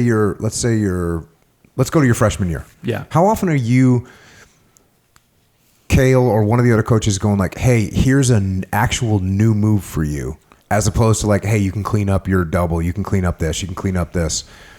Is there new moves that come in where you're like, yo, I did not know that? Because the crazy thing about jiu-jitsu is I've been training jiu-jitsu for a long time, like a quarter century. And we've been up here at this camp, and I learned like 20 new things. And so I'm talking things where I was like, oh, that's totally new to me. I did not know that. And it's the same with, you know, there's black belts here that have been training for 30, 35 years. Right. And they'll all be going, oh, I've never seen that before. Yeah. How much is there of that when you were at Penn State? A ton, especially my freshman year early. It was like, I really learned a whole different way to wrestle. I was like, I think back about it, I was like, I didn't even know how to wrestle. You know, in high school, I'm like, I'll watch film and I'm like, what was I doing? And then my freshman year of college, I still think that. So I'm kind of doing this little series where I go back over all my college wrestling matches and I break them down. It's so tough for me. So I'm just like, I suck. I was so bad. There's a freaking video of me on the internet, and I'm competing against Jeff Monson in grappling. And it was like a 13-minute match because it was triple overtime because it was 0-0. Okay. Triple overtime. The thing on YouTube is cut down to like 2 minutes and 30 seconds. and I watch it and I'm just absolutely like humiliated and embarrassed because I look so terrible. I know. Yeah. I look so bad. And I mean, I'm not actually humiliated. I'm like, oh, you know, that guy's a good wrestler, a great grappler. He's an ADCC world champion. Right. And he had a really incredible vitamin program that he was on because he was completely insanely jacked. But a great competitor. But when I look at it, I'm like, God, I was terrible. That's what I feel like. So that's what you're doing now? Just breaking stuff down. Absolutely. Ridiculous. It's insane. And so I think that combat sports are so cool because you can always do that. Mm-hmm. You can always get better. Even if you know 99% of everything there is to know, you're never going to learn that 1% fully. You're going to, maybe creep up a little bit. And, for me, I love learning. Learning is one of the biggest reasons that I got into MMA because, it's new. I get to learn Jiu Jitsu. I get to learn Muay Thai. I get to learn boxing, all this stuff. Like, that's so fun and exciting for me. And that's how I felt when I got to Penn State. I was like, kind of come out of high school. Yeah, I haven't lost in a while. I'm pretty good, man. And then you get in, and I was competitive right away, but I wasn't trying to be competitive. And so I was like, wow, I need to learn how to wrestle. I need to learn how to wrestle for real because I don't know. So I wasn't really, it's not that classic scenario of, oh, you go in, you get whipped up and everybody's kicking your butt and you can't score a point. Like I was scoring and stuff. Was I beating the best guys in the room? No. Were they whipping me? A little bit, yeah. But I was scoring on a lot of guys and doing well. But I realized quick, if I wanted to get to where those guys were or where I wanted to be, I needed to learn a lot about wrestling. So you get done your redshirt year. Now you go into your, I guess this would be called your freshman year, right? Yeah. 2015, 2016, you're 174 pounds. How's that season go? So when I look back on that season, it was just such a different play. I had to grow I wish I could have grown that much in my redshirt season because I think as a redshirt, you just don't really know what that's like. And then you get thrown into it a little bit, competing every weekend and feeling the pressure, feeling 10,000 people in the crowd. And, that's something that I just think for the most part, I did the same thing that I'd always been doing in high school. I'm like, let's just go get it. Let's just throw down. Like I'm ready to go. And I was meeting with our sports psych every single week, trying to figure myself out mentally, trying to figure out how I wanted to compete. But I was doing all that for the result. I wanted the result. I wanted to be a national champion. And that's not a bad thing, but that was what I was focused on. Whereas I needed to learn just to let go of that and just get better and improve and do my best. And then the result will come. But all that year was does that somehow remove pressure? I won't say it removes pressure. It just gives you a different perspective of it. Because at first it would be like, so this is what I was doing. I was saying to myself in my matches, all right, I'm at the best program in the world. I have the best coaches and the best training partners in the world. And these are all the reasons I should win. So I'm going to go out there and compete against this guy. And I'm coping and wrapping my head around what's about to happen by telling myself I should win because of these reasons.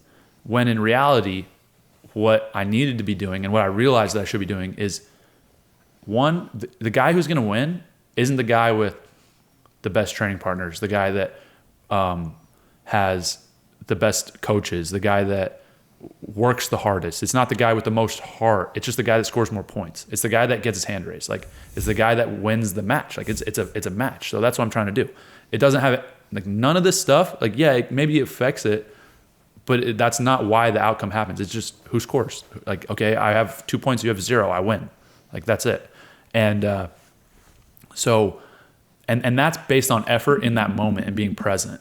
So, I think I would kind of just in my mind not be very present. And that's why I got the results I did, because in the NCAA finals, I'm wrestling a guy. Fast forward. I have a good year. You start the season ranked 14th. I start 14. I start smoking guys. I'm just better than them. And, I come into a little bit of a bump halfway through the year. I lose to a kid from Indiana that wasn't nearly as good as me, but I had a bad match. I'm a freshman. Devastated me. Now I can't be undefeated. What am I going to cry about it? No, I still got Big Ten's NCAA. So I just move on. And Big Ten tournament, crush it, kill it. NCAAs, I'm feeling it. I'm number 1 seed. I'm a freshman. This is Madison Square Garden. This is a big deal. And in my mind, the coping mechanism was every match, I should win because I have better this and that. And then I get to the finals against a guy who I've wrestled at this point probably 5 times. Big Ten tournament 2 weeks earlier, first period, throw him down, pin him, easy money. And I go out into the match, and that's what I'm thinking. I'm thinking, all right, I work harder than this dude. I know I'm more disciplined than him. I just beat him. Stuck him. Yeah, pinned him, killed him. Never have even been really competitive with this guy. I have better coaches, better training partners. More fans want me to win. I can make up every excuse in the book. I'm giving myself excuses to win. And so then, wrestle the match, and there's a big moment in the match. So right away, I go for the crazy throw. He takes me down. And which I'm like, whatever, I don't care. We'll get up. And in my mind, it was like almost back to what I was saying earlier about in high school. I would go out to just like, let's get it. I'm going to go for broke when I didn't really have to, almost as like another excuse. Like, I'm just going for it. Like, I'm gonna go for it. I'm gonna give up. Like, but I really wasn't going to win. It was a weird mental thing. And so get taken down. I come back up, take him down, and now I'm rolling. So I'm like, all right, I'm about to win this match. Like, no doubt. I have an underhook. I'm going far knee pick, and we're going out of bounds, and I'm running through him, and I'm like, oh, I'm about to freaking crush this dude. Plant him on the mat, get a takedown, probably get near fall, and seal this up. And for some reason, I just get my arm trapped, boom, rolled through right onto my back. And I'm just like, what is going on? What just happened? It was the only time I've ever wrestled in a match and not really been super aware and known what is going on, and like been like known how much time's left, known where I'm at on the mat. It like just completely I was in disarray. And I get off the mat. Was it like overconfidence in that moment? I think it was just not being present. I think it was either I was either in the past or in the future. I wasn't in that moment. Either already the champ or I already worked harder. Yeah. I wasn't locked into like get it done right here. This all that matters is right now. It was I was just not there. And so boom, rolled through. And I get up, and I'm like, almost like literally dizzy, and I don't even know how much time's left on the mat. So where I lost this match, it wasn't even in getting thrown. I go back down, and then there was 20 seconds left in the period, and I get rode out. If I would just got an escape right there, I guarantee you I win the match, even though I was losing at that point 10-4 or something like that, I think, and so I end up losing. I come back. The guy runs from me the whole third period, but I just can't get to him. I lose 11-9. I had no idea what the score was at the time. I had 15 seconds. All I needed was one takedown, and I could have tied it up. And it was just I just didn't know where I was at. I couldn't wrap my head back. So that was, I said my freshman year of high school was devastating. This was like 10 times that, because I'm in front of this huge crowd. It's really my biggest goal, right? This is what I've been thinking about as my biggest goal. It's 4-time national champion. And if I don't win my first one, it's done. It's like I got 3 more years, but it's done. And so there was legitimate, probably 3 months of real depression after that, where in my head, I just didn't know what to do. I'm like, what is the point of this? I freaking went to a sports psych for 40 weeks in a row, all to get second. Like, that was stupid, waste of time. Like, how dumb was that? And, put all this effort in, like, wrestled for 15 years to go out and get beat by this guy. Like, what is wrong with me? And just very, very negative, very like depressed, and just kind of like don't want to do anything. Sitting in bed, like this was the worst, is I would have dreams I would have a nightmare where like I would lose, like what would happen in real life happened. But what was worse was I would have dreams where I won. Oh. It would be like, I would be dreaming and I'd be like, oh, I won the match. I'd wake up and I'd be like, I would just like start crying. I almost cry right now thinking about it. But yeah, it was like, it was terrible. So I'd have to wake up to this reality of, all right, yeah, I lost. And I got to probably end of July, early August. And I just remember one day being like, waking up and just being like, dude, are you going to cry about this for the rest of your freaking life? Are you going to be a wimp? Are you going to quit? You're just going to like be done? Like, that's it? And then I was like, hell no, I ain't doing that. Like let's get back on the horse. So then I have to reset. And I'm thinking, what can I do to kind of make up for this? What can I do to like make up for this? And so I'm thinking, all right, well, 184, which is the weight above me, is the toughest weight in the country. And not only is it the toughest weight as far as depth, but it's got the number 1 pound for pound guy in the country, Gabe Dean from Cornell, at this weight. I was like, I need to reset, re-challenge myself. I'm going up to 184, and I'm winning that. Like, that's what I'm doing. And so now I wouldn't even say solve what was going on with me internally. It was reassess, create a new goal, and now just chase that and kind of just let that fill in this void that had been left in me. If that makes sense. You needed a new mission. I needed a new mission because I was lost. I didn't know what to do. And I had no motivation for like, I was like, what's going to get me excited to compete again? And so it was like this big challenge of beating the number 1 pound for pound guy in the country and winning the toughest weight in the country. Like, that's what I had to do. And how did your coaches feel about this? What did Cael say to that?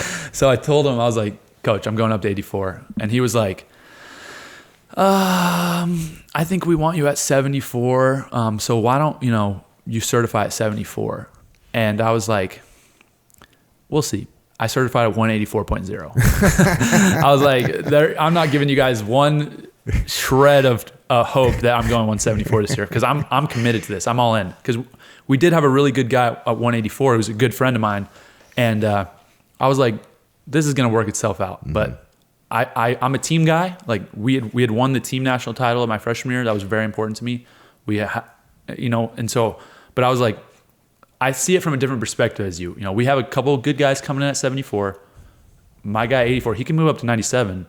This is going to be good, and I'm going to kill it. So as long as I win, everything else is going to work out. What do you walk around at? At that point? So at that point, I probably walked around at 184. Check. Yeah. So I cut a little weight my freshman year. I was a little lighter. I was probably 180. But yeah, I was weighing about 184, 185. Did you change anything in the way you were training? Going up? Well, not just going up, but now that you had this loss, you had this new goal, were you going harder? Were you working harder? Did you step up your game? I always worked, basically did everything I could. I was always super intrinsically motivated. But I think that my mindset changed from being like a, more wild type of competitor, try to throw you big moves, to just, I need to dominate these guys. I need to get consistent. My main focus that summer was get an attack, like a leg attack that's consistent, that nobody could stop. Because I didn't really have that up to that point. I had a lot of tricks. I had a lot of sneaky stuff. And that really got me to where I was. But I was like, I need one go-to that nobody in the world can stop. And a lot of people say that about different stuff. Like, what's your thing that nobody can defend? And so that's what I worked on. It was righty collar tie, lefty high C. The whole summer, I probably drilled it. 90% of my drills was that. Yeah. Yeah. So then that season starts and you crush. Yeah, I'm crushing it. I'm like knocking it out of the park, right? I think my first 7 or 8 matches, I pinned every single guy. I was like on a roll. Couple big moments. I'm wrestling my first match in Carver Hawkeye Arena, and I'm wrestling Sammy Brooks. So this is kind of funny. I gotta say a couple pre-stories before I get into the match, but back to when I was getting recruited, and I committed to Penn State, I have to call all the coaches. I call Tom Brands, right? And I'm like, hey coach, I just want to let you know that I'm going to be committing to Penn State. I didn't want you to see it on Twitter or something. I wanted to tell you, myself. And he's like, okay, well, appreciate it. Thank you for doing that. Are you sure like this is where you want to go and stuff? I'm like, yeah, I'm sure. He's like, okay, that's fine. As long as you're not competing against the Hawks, we'll be rooting for you, but we'll see you on the mats. I just remember he said, we'll see you on the mats. And I was like, see you on the mats. And then I roll into Carver. It's insane. They're yelling crazy stuff at me. The fans are going nuts. They're throwing trash. It's like wild. It's like, what is going on? This is ridiculous. You're going down, mother effer. Like, get ready to freaking get smoked. Like, what's going on? Like obviously I'm not cursing, but they're cursing and stuff. And so I walk out, and the fires, they got like flamethrowers. It's insane. And I get on the mat, and I'm like, seeing you on the mats. We're here. Let's do it. And but sorry, I missed. I had to say one other thing. So I'm wrestling Sammy Brooks. So he was, I think, Big Ten champion. He was maybe I think I was number 2 in the country. He was top 5, maybe 3 or 4. And I don't know why, but I didn't really cut weight, like I said. For some reason, the night before that match, I just randomly was the heaviest I'd ever been in my entire life. I was like 192. I was like, it was something weird with the travel, and I had a smoothie at Smoothie King in the Chicago airport. That'll do it. And I think it did it. And I was like, what is going on? Like, I had to work out like 2 or 3 extra times. And so going in the match, I'm like, these guys are all yelling how they're going to get me tired. I was like, I better not get tired. Like, this is not going to be good. And right before that, we did they know you were off weight? They didn't know. Nobody knew. Yeah, no, okay. nobody. My coaches didn't even know. Yeah, I didn't tell anybody. I just did it. But so we had a kid, a true freshman. His name is Mark Hall. He was like the #1 recruit in the country coming out of high school. We pulled his red shirt in the match before, like his first varsity match, and he lost. He got upset. Damn. And it was crazy. It was like the crowd was going. What was the decision to pull his red shirt? So they had somebody got hurt or something? They had been talking about it the whole year, but basically the team race was pretty tight, and they kind of and Mark wrestled at the Southern Scuffle, which is like kind of the premier tournament of the midseason, and he won, and he beat all the starters from the other schools, and so they're like, this might be a good option. Like we might need to let our horses run, and so boom, pull the red shirt, boom, loses, and then they're like at their all-time peak of excitement as Iowa fans because the duel is, I think they're up maybe like 18-16, something like that. And we have our next 3 matches are all kind of toss-ups because me and Sammy are top 5. The next 2 guys are like top 10 guys, and our heavyweight's a toss-up match. And so they're thinking like, we're going to win all 3 of these. We got momentum. Let's go. And I'm like, all right, bro, I'm going to show you something real quick. Mm-hmm. So I just knew the way he wrestles, Sammy Brooks, he's so aggressive. Like, dude, this dude can't not shoot on me. Like, he's going to shoot on me, I'm going to freaking stick him in something. Mm. And especially there in front of that crowd, everyone going, yeah, you know he's going to I'm shoot. like, this dude's coming in hot. Like, I'm like, that's perfect for my style. My style is great. If you attack me, forget about it. You're not going to beat me. You gotta play it smart, play it safe, and try to sneak one in on me. Like, that's was really people's only chance to get me. And so, boom, single leg right away. Beautiful single leg. In my mind, I'm thinking, dang, that was a nice shot. Whatever, let's go. And so he just makes a mistake, steps his leg up wrong, boom, catch him, pin him, spladle. It was crazy. Everybody, I'm going nuts. The crowd all of a sudden silent. I give him a little bit. I'm like, what's up, y'all? And then Coach Cael goes, hey, knock that off. Like, he's yelling at me. And I'm like, okay, whatever. Let's get off the mat. And so just this crazy whirlwind. Coach Cael don't play that kind of stuff. Nah, he don't play that. No. So got that win. Big win for me. And now, we kind of go, me and this dude, Gabe Dean from Cornell, are like on a tear towards each other. I go into the Big Ten tournament rated number one, and I'm like, I think that I wrestled maybe 22 matches, and I've had like 17 pins. It's like crazy. Like, I'm pinning everybody.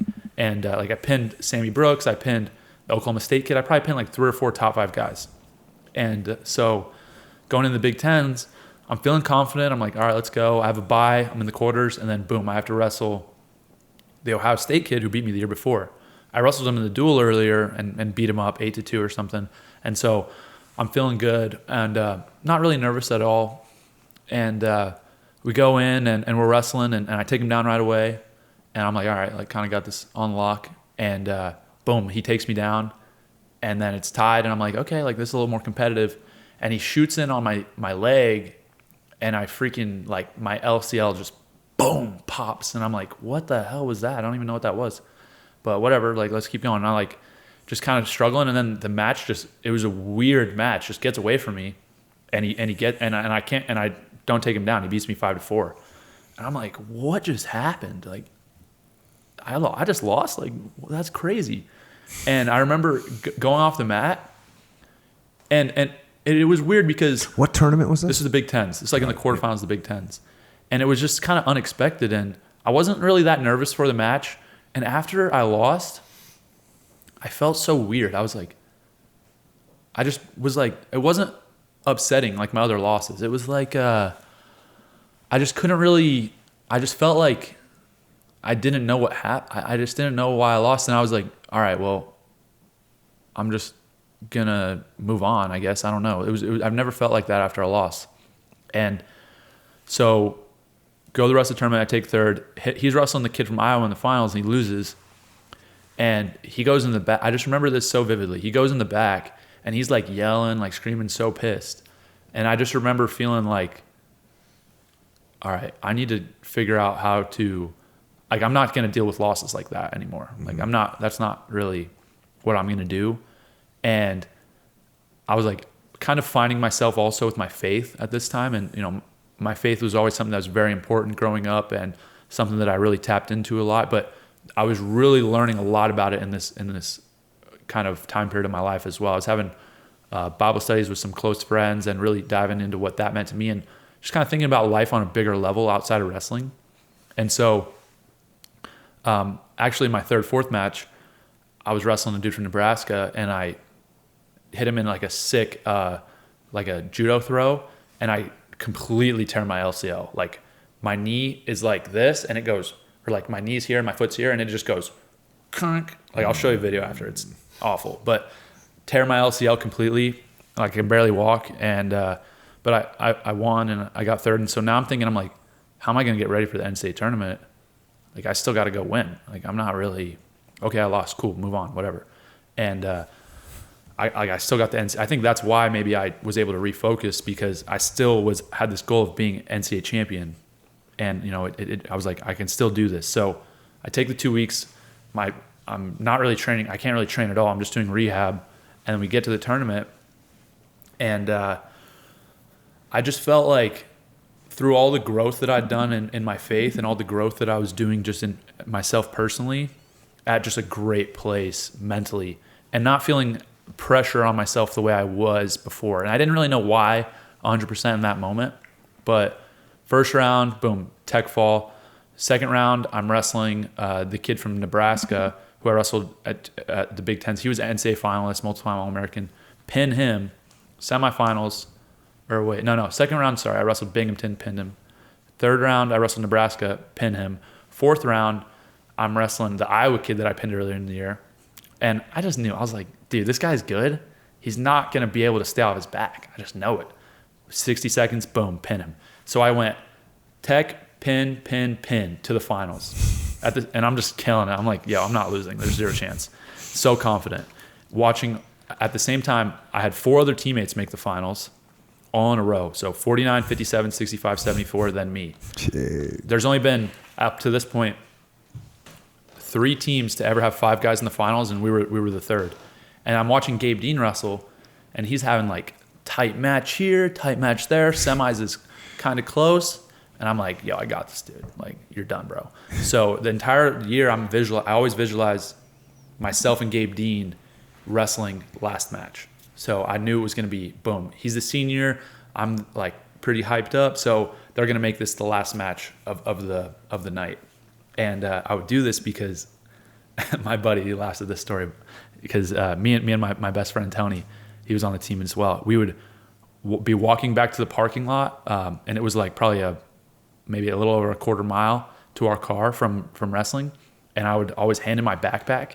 Didn't matter what, I would be like in jeans and boots or whatever, it'd be snowing, and I would just dead sprint like all the way to the car, and I'd come back and get him. And he didn't know why, but the whole year I would do this, it would just be in my mind. I'd be like, Gabe Dean ain't doing this. Mm-hmm. Like I'd finish the whole practice and then just like, I don't know, it was just something dumb. But in my mind now I get to this point, and so they start at 197, they're finishing at 84 with us. And so I'm just thinking, all right, I'm just, very clear in my mind what I'm going to do. Everything's good. We get to 149, boom, Zane Rutherford, our guy kills it. Wins. 157, boom, Jason Nolf kills it, wins. 65, Vincenzo Joseph, big match. He's wrestling Isaiah Martinez, pins him, insane upset. He had lost to him a couple times, wins. I'm like, what the hell? We're 3 for 3, let's go. 74, so I'm on deck. Mark Hall, our guy that we pulled red shirt, he's in the finals against Ohio State kid who beat him in the Big Tens a couple weeks earlier. Crazy match, boom, wins. 4 in a row, and I'm like, guys, I got this. Like, it's over. Like, don't. It was the only match I've ever had, only wrestling match I've ever had, where a bad thought, a negative thought, could not creep and penetrate my mind. There was never oh, what if I lose? Or, oh, what if this happens? Like, every time you compete, something like that comes into your mind. But it was so sound and so clear to me because of how much visualization I did and how just I knew what was going to happen. And I didn't know how it was going to happen, but I just knew I was going to win. And so, boom, go out of the match, takes me down. And I'm like, what the hell? But in my mind, I was just like, that was a great shot. Like, I couldn't do anything about that. Whatever. Get up. There's, a minute left in the period. I get away right away. And then I think, all right, let's just get one on this guy. So boom, take him down. Kind of a weird little, I shot a single leg, which is not really to the left. It was just not really a shot I hit, but I just pulled it in and finished it. Cause I don't know, I've never even done that ever like in a match before. I just did it in the NCAA finals because I felt like it. But take him down, and then there's 30 seconds left in the period, and I'm like, all right, I gotta ride this dude out. So I'll ride him out, go into the second period 3-2, and I'm like, it's over. He's not gonna beat me. So get to the last 30 seconds, he shoots in on my leg, gets in deep. This is second period? This is third period. So second period, I think he got an escape. Third period, I got an escape, something like that. And so I'm up 4-3. 30 seconds left, shoots in on my leg. And I watched back on video, and I'm like, oh, that was like kind of close. But I'm just scrambling, and I was just so calm. I was like, he's not taking me down. No shot. But boom, I am scrambling. He kind of gets in position. I roll. I look up at the clock, and I've got both his ankles. He's got both my ankles. And it's just like 4 seconds. And I'm like, 4 seconds. And it's like 3, 2, 1, boom, match over. And I'm like, I'm the champ. I did it. Like, that's it. Like, let's go. Like, that's crazy. So go hug my coaches. Like, not even really a big celebration. I was just like, wow, like, that's crazy. Go hug the coaches. And it feels amazing, right? Like, it feels great. And then what was so interesting to me about this whole process is I felt like finally that wrong from last year was righted. Like, I made it right, and we're all good now. And then, like, a couple days later, I was like, oh, I don't really care. Like, it's over. Like, that was cool that I did that. I'm glad I did it, but what's next? And what it really taught me, it taught me that I cannot be so result oriented. It's okay to care about the outcome, have goals, things like that. That's all you have to, right? But my identity and my foundation can't lie in results, because the feeling of winning fades so fast. The feeling of losing fades, albeit slower, but those are just feelings that are going to fade. And so why would I wrap up so much of my self-worth in that? And then it was like, boom, switch flipped in my mind of what I need to focus on in competing and how I need to approach my sport. And after that, it was like I had so much fun, because before I was having some fun, but it was more stressful than fun. After that, it was like, this is good. So are you like now, since you're not focused on the results, it's the summertime, it's the fall, you're starting the season, you're just in practices. Does this mean every practice you're just focused on effort and working in this particular practice that I'm in right now? So for me, the effort and the work was never an issue. That was never something where I was like needed motivation to work hard. I was always the guy that was gonna go 100%. Like there was never a situation where that wasn't gonna happen. So for me, it was more just relax, have some fun. Like, let's enjoy this. If I'm choosing to do all this, so let's have fun. Let's smile. Let's like have a good time. And even if I'm in a grueling workout, even if I'm doing something where we're going a 45-minute go and I'm wrestling Coach Cael and we're at each other, it's okay. Like, let's smile. Let's be like, yeah, let's go. And I also think that what helped me too was I was compartmentalizing my life a bit with my relationship with God and my faith. And it was like, that's what I would do on Sundays and Wednesdays. And, I'd pray before meals, but like, that was that. And I realized, I was like, okay, if this is my life and if my faith is as important to me as it is, let's see what happens when I invite God into my wrestling, because I wanted to control that. I was like, I'm in control of this wrestling stuff. But what if I was like, all right, God, I'm in the middle of practice and it's me and you here. Like, thank you. Like kind of, praise him a little bit, thank him a little bit for in those moments. And that's what kind of I do now continuously, is like, I don't ever feel like I have compartments of my life where, all right, this is business, this is wrestling, or this is fighting, and this is my faith, and this is my family. It's like, I'm just the same person all the time. And my values and character that I take into one, I take into the next. And that really relieved a lot of stress from me. and it made everything way more fun. Yeah. So it sounds like it's more of enjoying the process and not thinking I have to do this because I want that. It's I get to do this and that other thing will come. For sure. It's all gratitude. It's all, founded on that kind of just being grateful for everything that I have, and then just enjoying it, having fun, smiling, because I could do anything I want to do. So if I choose to do this, I'm going to have a good time. I'm not going to dread it or hate it or be fearful. That's how I feel like I've carried that same mentality into the rest of my wrestling career, into my fights. It's all, I'm doing this because I want to do it. Mm-hmm. So let's have a good time.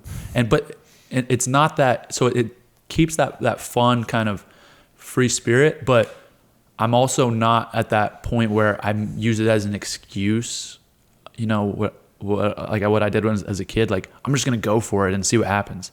It's like, no, that's not really it either. It's not, it's all fun. Like I'm here to win. Like, there's no doubt about that. Like, when it's time to compete, we can get down and it can get serious real quick. But that doesn't mean that I'm not enjoying it, if that makes sense. Yeah, because you could also take that to practice too, where like, oh, this isn't really fun. I don't want to do another few rounds. Yeah. Like, that's not fun for me, so I'm going to go stop practice. It's not like that. Like, the fun for me is doing things that other people aren't willing to do. Like, I'm going to do everything that you're not willing to do, and then the results will speak for themselves. And I just like pushing myself too.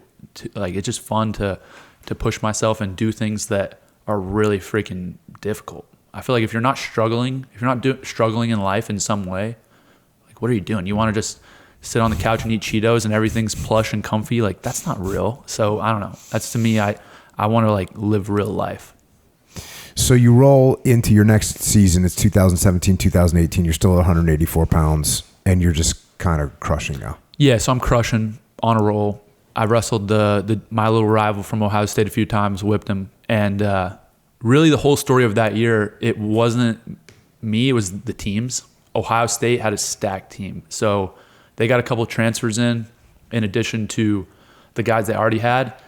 And in reality, if you look at it, it was the greatest team race ever in NCAA wrestling history, just with the guys that they had, the guys that we had. And two big moments really stand out. That we had a duel with Ohio State. People call it like it was a duel of the century. And at Rec Hall, 6,500 people, sold out. It was insane. And Ohio State, we do the handshake before the match and stuff, and they roll out. They're all wearing these bright red robes, and they're got their hood up, and they're standing in a 1-by-1 on the end of the mat, and it's like this sea of white and blue, and then these 10 guys in like red robes, and we walk out, and I just remember being like, at this point, good place mentally. Our team is very tight, very close, and I'm like, what's with these guys? Like, are they for real? Because like our thing is we huddle up before each of us go to face off, and we're like grabbing each other, like, all right, brother, like, let's go, let's get it, let's have some fun.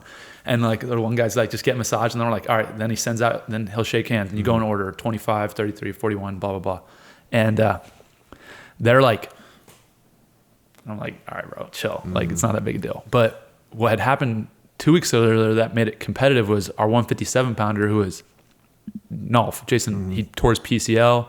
So he was not competing at that point. We thought he was maybe going to be done for the season. And so we're like, all right, that's like a 10-point swing right there. He's probably going to get a pin. Now we got to throw a backup, and he's probably going to lose major decision. So that's not good. But anyway, so the duel's going. We're kind of getting beat up, like at the beginning. We're getting beat up. We lose the close matches. And then it comes to Mark, the guy that was the weight below me. He wins, so we got a little momentum now. We're like, all right, let's go. And then I come up, and I'm wrestling Miles. And first 2 minutes of the match, we get in like a crazy scramble. He almost takes me down, but then I just get out of it, and I freaking get him. I take him down. I'm like, all right, nice. I know if I get the first takedown on this dude, like he breaks. Like I'm gonna get him. The longer the match goes, if it's close, I'm gonna win. If I'm winning, obviously, then it's gonna spread the gap. But so I get that on him, and then. So I'm winning the match pretty comfortably. I think I'm up 8-2. There's 20 seconds left, and I'm on top. I'm just holding him down. Everybody's cheering, and I'm like, oh dang, I'm up 7-2, but I have a riding time point. So now I'm like, if I get a turn here, I can get the major decision, get an extra point. And so I just think in my mind, I was like, who's the best guy? And this is all happening in like a split second. I was like, who's the best guy I know on top? Oh, it's Zane. What would Zane do? And Zane's bow and arrow guy. So he gets a freaking, so I look back, his ankle's just sitting there, boom, grab a bow and arrow, put him on his back. As time's expiring, it's like 3, 2, 1. The guy's like 1, 2, get my 2 near fall, boom. Goes up on the board. I'm like, oh crap, let's go, major decision.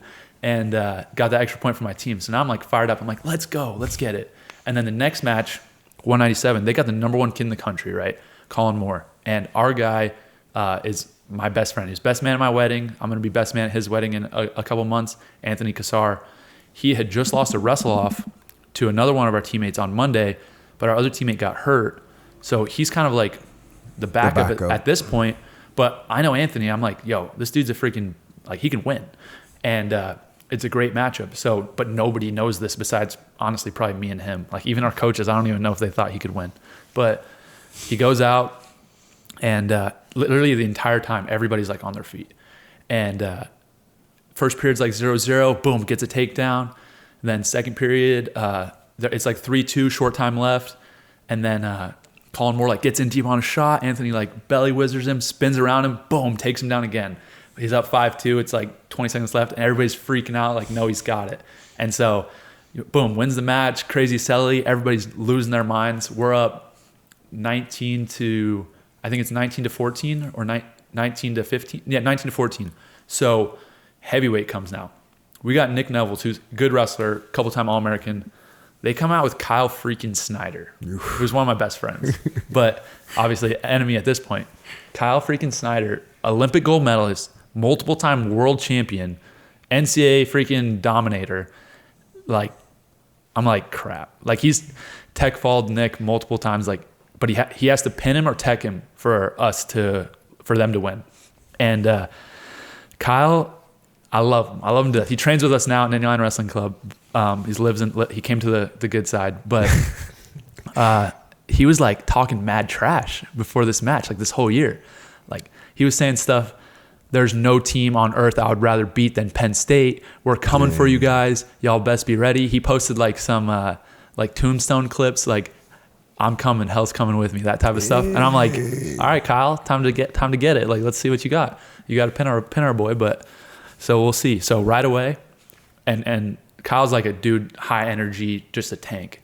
Comes out, he's getting after it. Boom, our dude single legs him, takes him down. Ooh. Crowd goes nuts. Everybody's, oh my gosh, what's going on? He just took down the Olympic gold medalist. What's going on? Boom, Kyle gets away, starts taking our guy down. And I'm like, oh, frick. Come on. So he's probably up 6-2, 6-4, or something like that, second period. And then he gets a little crazy, and he's small, like he's 230-ish. Our guy's like a 265 heavyweight. And he goes for a lateral drop. Boom, falls right on his back. Nevels lands on him, takes him down, and then everybody's freaking out again. Oh my gosh. And now he's like making Kyle work to get up. He's got a lot of weight on him, so he starts getting a little tired.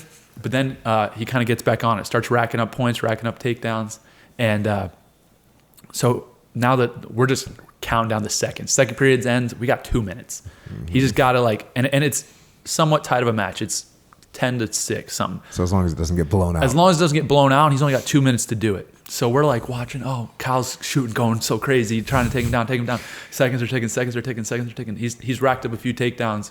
It's 14-8 or something. And there's like 30 seconds left. And he gets in on the leg, and he's like trying to take him down. And our guy's like defending on his feet. Boom, sprawls on him, big sprawl.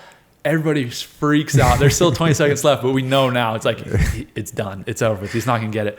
And it was just the craziest duel ever. You know, we win. People are like crying in the stands. Like moms are just like holding their babies in there. Like, it's just insane. It's like, we're just jumping up and down. Me and the Nittany Lion, the mascot, are just hugging each other. We're like, let's go. Come on. Like, just freaking out, going insane. So we beat these dudes, and then do the Big Ten tournament. National tournament's coming. Now, this is like freaking big deal. And we didn't really match up that well in the team race because they had 10 top to bottom, like beasts. And we were like kind of a little top heavy. We had a lot of good guys, like finalist, champion type guys. But our depth wasn't there. And so basically we're in like a super tight team race. We get to the finals. We have 4 in the finals, I think. It's me, Mark, Zane, Nolf. No, we have 5 in the finals again. No. Yeah. We have 5 again in the finals. So we got to win. We have to win 3 of these matches. And I have to win because I'm wrestling, boom, my rival again, Ohio State. And they made Snyder the last match. So it was his senior year, heavyweight. And so he could kind of go out on him as the last match. And he's wrestling a big rival too from Michigan. But basically the way it'll go down is if Ohio State win, Kyle's going to win. So if it's going to come down to my match. So we win our first 2 and then lose at 65-74. So now it's me and Miles. And it's like, this is for the national championship as a team. Like this whole year is like coming down to this match. And I'm freaking nervous. I'm like, I hadn't really felt this a lot. But this whole tournament, for some reason, I got so caught up in the team part of it. I wasn't wrestling well. And if I would have just went out and pinned a couple guys, like we would have had it already locked up. But I didn't I was watching like every single guy of ours wrestle and every single guy of theirs. So I got so wrapped up in this team race. My coaches kept having to like pull me back off the floor, go sit down, like yelling at me and stuff. And I'm like, oh, like I want it so bad for the team. And because to me, it was always like a personal thing, me winning versus other guys. But when I started it got so tribal with the team stuff, like them saying stuff about us, and you know, they were just so different than us. And you know, of course, everybody's a wrestler, so they're kind of same, but they were so outspoken and we're very reserved. And I just wanted to shut them up so bad. And I wanted my boys to feel that. I wanted all of Penn State, all of like the Nittany Lion community to like feel that. And so now I'm like, we're here. Like I got to show out. I got to do this. And I'm like, frick, sitting down and trying to, you know, all right, man, just let's enjoy this. Let's have some fun. Let's be present. Like this type of thing. Like, all right. Just don't lose. Yeah. But then I'm like, dude, but if you lose, this is going to be a freaking, this is where those negative thoughts are creepy. Exactly. Yeah. And so the negative thoughts are kind of creeping. And there was this one moment where Coach Cael comes up to me and he's like, hey, I'm like, what's up? He goes, I just want to let you know, if I had to pick anybody to go out there in this match, I'd pick you. And I was like, well, hell yeah, let's go. Let's do it then. And that just like got me right back to where I needed to be. So we go out and right away I'm like, this dude had crazy energy. He was ready to go. He came with, you know, he was coming with everything. So he shoots a hard double leg. I kind of get my foot caught in the mat and like we fall out of bounds. I'm like, all right, whatever, let's go. Let's have some fun. So now we're moving. And he shoots in on my leg with like a minute left in the first period. And I easily could have just sprawled and defended it and got him off. But I kind of had an underhook and it had his neck a little bit. And I was like, I was not scared at all. It wasn't like a fearful thing like what I was kind of saying earlier about going for it. But I was like, I think I got this. So boom, I go to throw him. And he kind of sprawls his hips back. And I'm like, oh crap, whatever. All right, no worries. I just like, the situation's happening so fast. I just kind of turned down. He immediately drives back into me to try to take me to my back. And then I'm like, big mistake, bud. Boom, flip him over, land on top. And as soon as that happened, it was like, match is over, dude. You're done. So I got him, get on top, get the pin. And immediately after I get the pin, I'm just like, get to your coaches. You got to celebrate this so hard. So me and my first coach, Coach Casey, we run. And he's like a little smaller. So I grab him, boom, pick him up. I'm like, let's go. Come on. And then I go to grab Coach Cael. I'm going to do the same thing. And as soon as I'm reaching for him, he just goes, boom, drops down below me. And I'm like, what's happening? And then double leg picks me up. And I'm like this. It's like Titanic. And I'm just like, let's go. And we're just all freaking out. And, you know, won the match. And, you know, the coolest thing, I go off the mat. And my buddy, who I was saying, Mark, who was the way below me, he's the first one there. He just lost the NCAA finals match before. First one there. Let's go. Like, celebrate and congratulate me. And I was like, dude, that's so freaking cool. Like, you're such a good dude for that. He easily could have been in the back, like, just pissed. But he was the first one that I saw coming off the mat. And that meant a lot to me. But then I'm, like, freaking out. We're going nuts. And Coach Cael is like, hey, you need to calm down. You're about to do an interview with ESPN. And I'm like, okay, I got it, Coach. I'm chill. put the mic on me. He asked a question, blackout. I have no idea what I said. So I black out. I'm like, whatever, let's go. Boom. Get back to everybody. We're celebrating. All the fun stuff. We're just so excited. Go back to the banquet. We have like a banquet after the NCAAs every year with all the fans and the teammates and stuff, and all the guys that aren't starters that are there too. And so do that, and then it was in Columbus. So we're driving back, and Coach Cael texts me. We're on the bus. He's in the front, and I'm like sitting in the middle of the bus or something. And he's like, "Hey, just want to let you know, best interview I've ever heard." And I was like, "What'd I say?" Like, I have no idea. And so I'm like, all right, I got to find this. So I go look in the interview, and I just like went off. It was great because it was so raw, so much emotion that built up to that moment and led into that. And I just kind of like gave it to the Ohio State people a little bit and hyped Penn State up. And the guy asked me the one question. He was like, I don't even remember if the question applied to the answer, but I was just like, I said a couple of things, but I was like, I train every day so I can come out here and be an NCAA champion for Penn State. And I was like, that's just what we do. I was like, that's what we do. And everybody loved that. So they loved it. I just say, that's what we do. And then he goes, how about that sequence at the end? And I'll go, man, I've been doing that move since I was 6. I was like, I knew he was going to his back. And yeah, but anyways, it was just like a great interview, and people loved it and stuff. I just got to like hype up the Penn State community a little bit, and we did it right in the middle of Columbus too, which was big. But that was kind of like at that moment in my career. It's definitely when I look back in my college career, easily the biggest moment, the best moment that I had. It was fun. Next season you go up to 197. Is that just because you're getting bigger and stronger and older, or? I wanted a new challenge, and I didn't want to. I was weighing 190. I was like, I don't want to have to lose 6 pounds. I want to enjoy this senior year, and let's have a good time. And the other thing was my best friend Anthony, who had been 197 for us, he was going to heavyweight, and I was like, well, this was perfect. I'll bump up, and it'll be all good for the team. And so that whole summer, Anthony is, like I said, he's the best dude in the world. My best friend. He had a rough go. Up to that point, he had 3 labrum surgeries on his shoulder, and he had never really got a shot. Lost, like I said, his 3 years of competition, of eligibility, and wasn't able to compete. And he was cutting from 197 from about 220, so big 97. He's like, I'm going heavyweight. That was part of the plan. Let's do it. And I'm like, all right, bro, let's ride together. Let's do this. So the whole summer, lifting, eating 5,000 calories a day. Literally, it was wake up, 6 eggs, sausage, all that.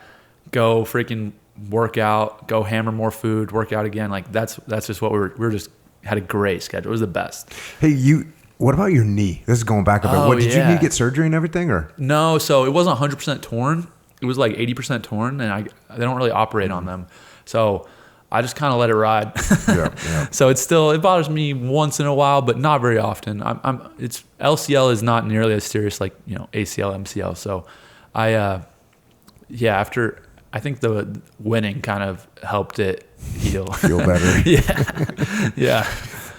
And this season you crush again. I mean, you come out at 197. It's just. It was fun. It was just like a fun. Every competition, every match, I was very present, very excited. It was like, let's just enjoy this. Let's have a good time, and let's freaking whip some ass. Like that's what we're here to do, right? Like let's whip some ass. Let's smile. I started doing this thing where I was pinning guys, and the first time it happened, I pinned this kid from Ohio State. It was actually number 1 versus number 2 in the country. First time we'd ever wrestled. Boom, pinned him in like 60 seconds, and he was so sad. He was laying there. He was like, oh, so sad. And it's so fun for me. I don't want wrestling to be like that for people. So I just grabbed him. I was like, yeah, it's all good, bro. Like help him up. Hit him on the back, all good. And then I started doing this thing where I'm like, all right, I'm gonna start helping people up. So I'm pinning people, helping them up, like, hey, keep your head up, bro, it's all good. And but reality, I'm really just trying to be there for my team, be there for those guys. I'm still grinding, still working, and doing my thing. But it's just enjoying this moment. The team race wasn't really close, so there was no stress on that. And I just knew I was heads above everybody kind of. So it was now just let's just go out and dominate and prove it and smash everybody. And I just want to end this on a fun note, but really be there for Anthony, because this is his first year, his only shot, and he's got to beat Gable Stevenson. Ooh. So it's like, that guy's a monster, and this is a big challenge. So, me and him are pushing each other in practice. I'm having to wrestle a 245-pound kid every day, so helping me get a lot better. My technique's got to be absolutely on point. Not to mention, he's easily like the strongest dude I've ever competed against. So we're getting after it. We're doing that. Big Tens comes around. I'm killing it. I'm like, it's a formality for me, like dominate these people. And Anthony's got Gable in the finals, and so I finished my match. He's wrestling. It's like super tight, super close, 1-1, and 45 seconds-ish left. Gable takes him down, like hits like a nice, I think, an angle pick, gets behind him, boom. And then Anthony, like, I'm like, dang, dude, like, this is freaking, there's not that much time left. What's he going to do?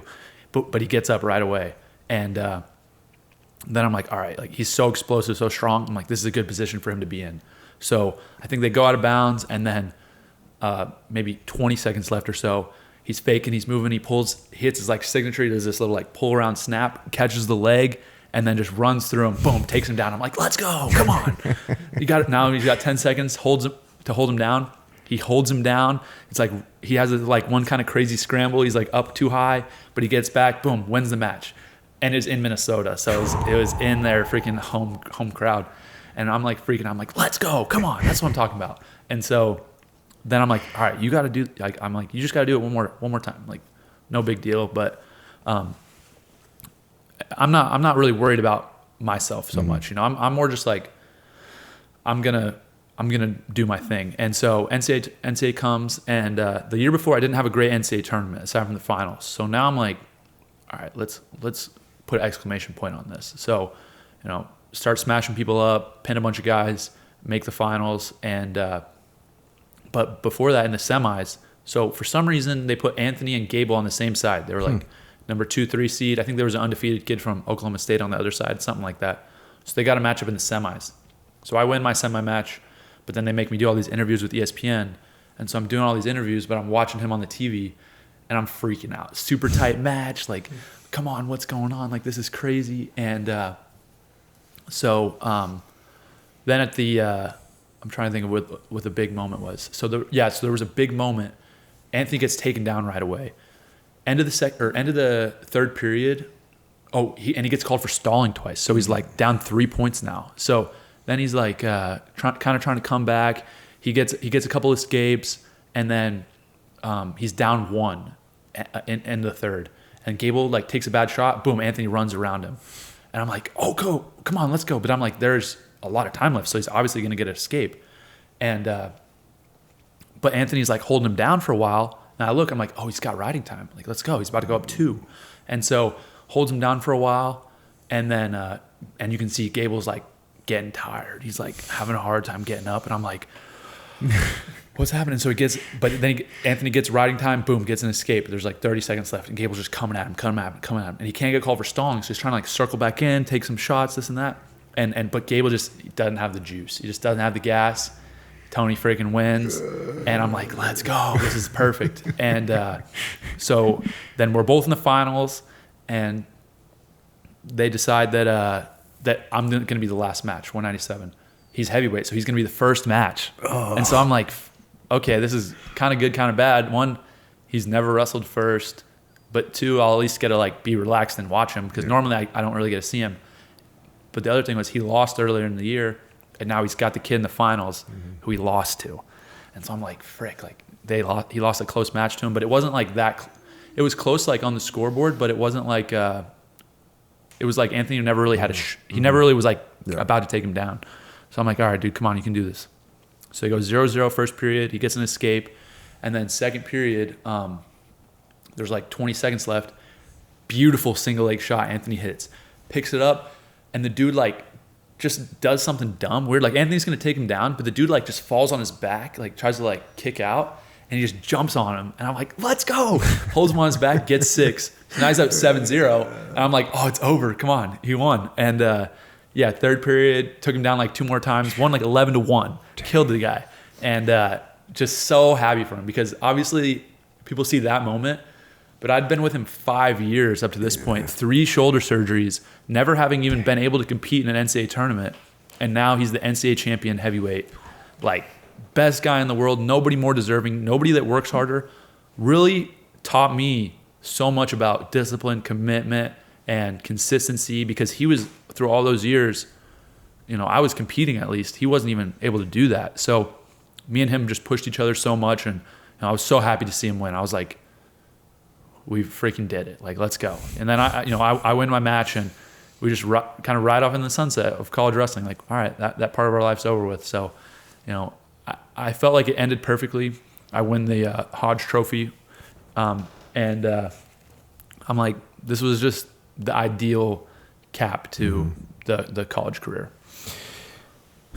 Now you go to the Olympic trials. Mm-hmm. What's your thoughts on going to the Olympics? Like, where's that? Because you're doing it also like in between each season of wrestling in college. You're doing like world tournaments or Olympic trials types tournaments and freestyle tournaments and stuff like this. So just give us a quick brief on all that. Yeah. So I was wrestling freestyle quite a bit. It's a different style. Obviously, in college wrestling, it's just different rule sets than the Olympics, and so I'm mainly focused on the college style. And but in the summer, doing some freestyle training, and I have a big goal of mine was to win an Olympic gold medal. That was always something that I wanted to do, and so basically in 2019, I start kind of my freestyle career. I compete at the U23, like the University World Championships. I win the University World Championships, and feeling pretty good. And then getting ready for 2020 trials, and boom, COVID. I'm like, frick, what the heck? Life just gets paused for a year. So I just, okay, what am I going to do? I just they shut Penn State down. We can't really train. So we're trying to figure out places to train. And, everything's just kind of in limbo. So then I guess towards the end of the year, it kind of gets lightened up a little bit. I get married, and which is great. And then, get back into training. We're getting ready for Olympic trials. So basically just at that point I knew I wanted to fight MMA. I was like, I was planning on starting MMA after the Olympics in 2020. With COVID, I had to push everything back. I was building a gym in State College near Penn State, and that got pushed back as well. So it was kind of just a weird time for me, for everybody. Mm-hmm. And, getting ready for the trials, I felt like I wasn't really at my best physically. I had some stuff that I really wasn't able to train through, and things that I wasn't really able to, I just wasn't able to be like as prepared as I wanted to be. I make the finals, and I'm wrestling one of my teammates, David Taylor, who's a great wrestler, world champion at this point, and lose the match. It's pretty rough, pretty upsetting. Just now, knowing that I'm not going to be able to compete in the Olympics, and I just got to make a decision. Do I want to continue to train through 2024, or do I want to fight? Because my plan was, win the Olympics and then obviously be done. I don't have to prove any more in wrestling. I can just move on. And so there was a lot of questioning and soul searching in my mind of, what do I want to do? I've had this goal of being an Olympic gold medalist for a very long time, but I'm definitely more excited and passionate about fighting and more interested in getting involved in that. And if I wait till after 2024, we're talking starting at 28 or starting at 25. Like, that's a pretty big difference. Big difference. So to me, the decision came down to just, I have this big goal, but I'm not going to let this big goal get in the way of what I'm really truly, where my heart's calling me, what I'm really passionate about, and what I really want to do. I felt like I would be doing like a disservice to myself if I had continued to wrestle, which I still love wrestling. I still wrestle all the time, but my goals and achievements, they don't define me. That's just what I've done. I've just done those things. It's not who I am as a person. So it was tough, and it took, a lot of kind of just thoughts and talking with people, but I knew that was the right move for me. So get the gym built in August of 2021.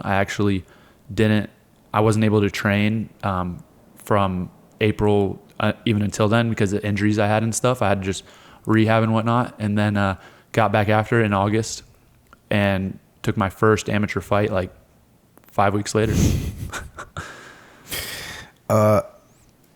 Who was your first amateur fight against? And like, that's just not cool, dude. That's just not cool. I know. I actually have had many fighters that, you know, come through my gym and I want to fight. And I'm like, hey, dude, like, you've been training for 9 months, and sure, you might. There's a chance you can fight someone that's been training for 6 months. There's also a chance you fight someone that's been wrestling since they were 6 years old, right? And you're going to get annihilated. So you need to get better before you go and fight.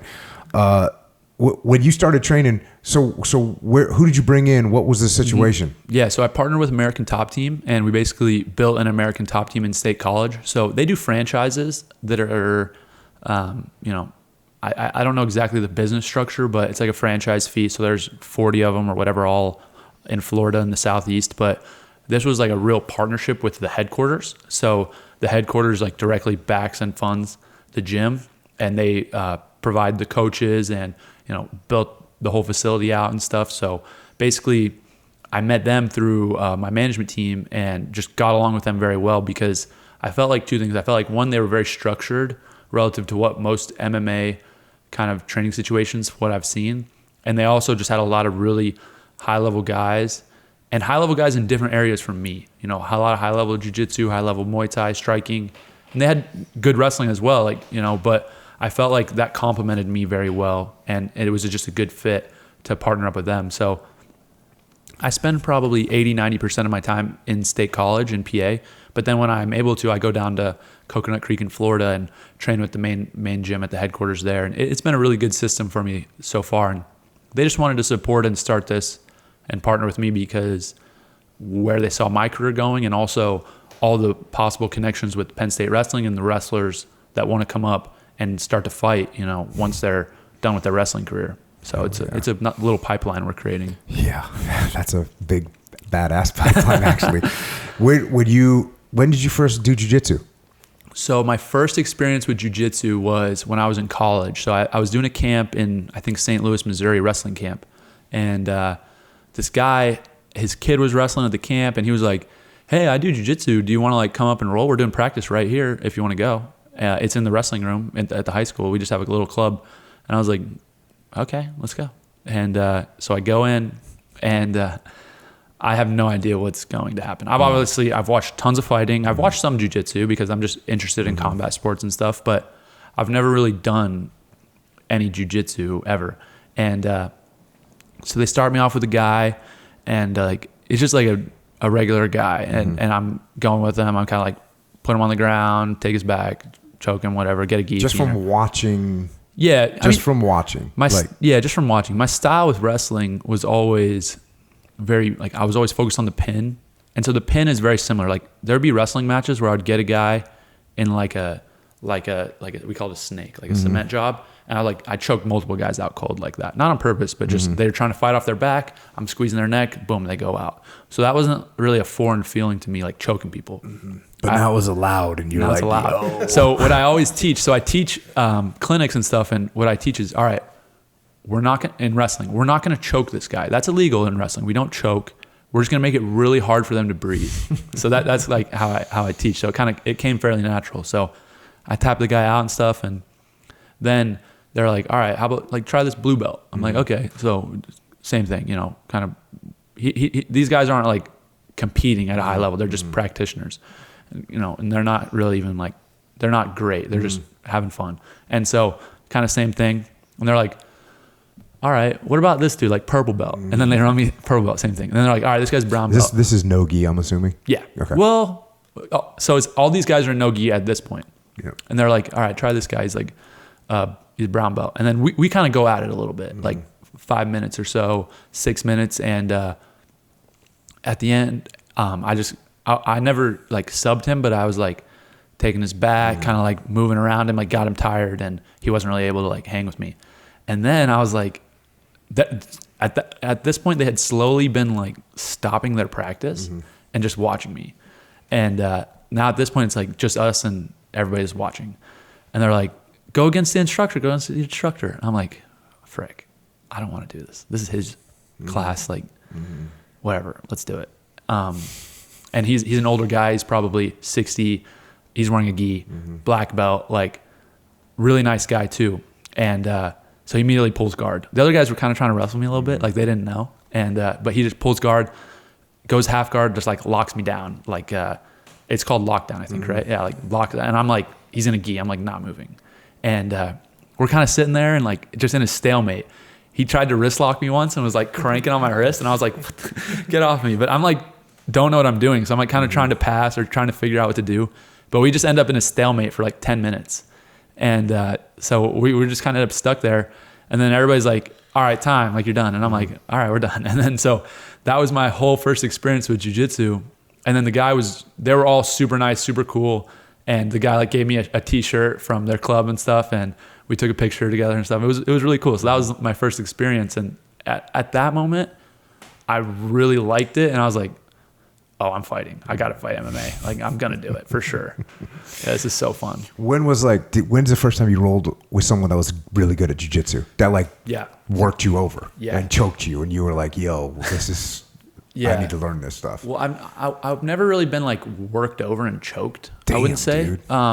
Just because like, I think my skills translate well. So actually, I'll say this. The first guy that whooped me was a guy from Pittsburgh, Isaac Greeley. So he wrestled at UPJ, and he's older now. He's probably 40, 45. And shout out to the old dudes. Yeah, let's go. Yeah. He's like Renzo Gracie black belt, like beast. Like runs his own club. I don't know if you ever heard of Mat Factory, but they have a lot of good guys that he trains everybody out of Mat Factory. And like first time I rolled with Isaac, that's actually not true when I said I never got like whipped, because he whipped my ass. He was like choking me, throwing me down, and he's smaller than me too. He's like probably 170. Yeah, if you don't know, that's what's gonna happen. Yeah, and obviously you're gonna learn freaking at an exponential, incredible rate. But I figured there had to be at least somebody that made you say, "Oh, I need to learn." He was the stuff. guy, that like kind of he kind of. But you gotta. I wasn't going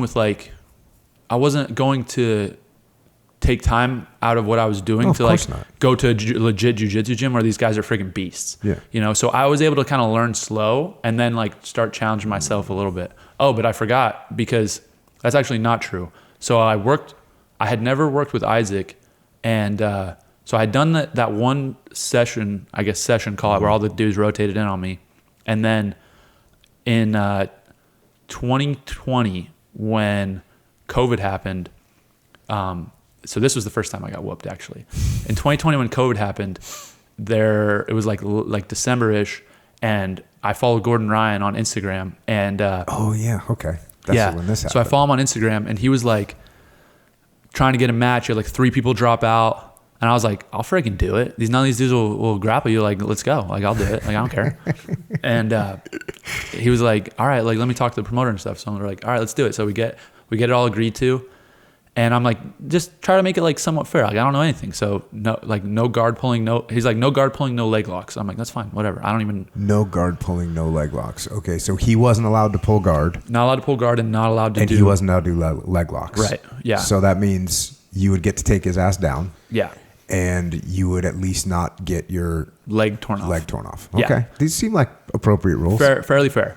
And so they're like, all right, 8-minute match, blah, blah, blah, this and that. I'm like, done. Let's do it.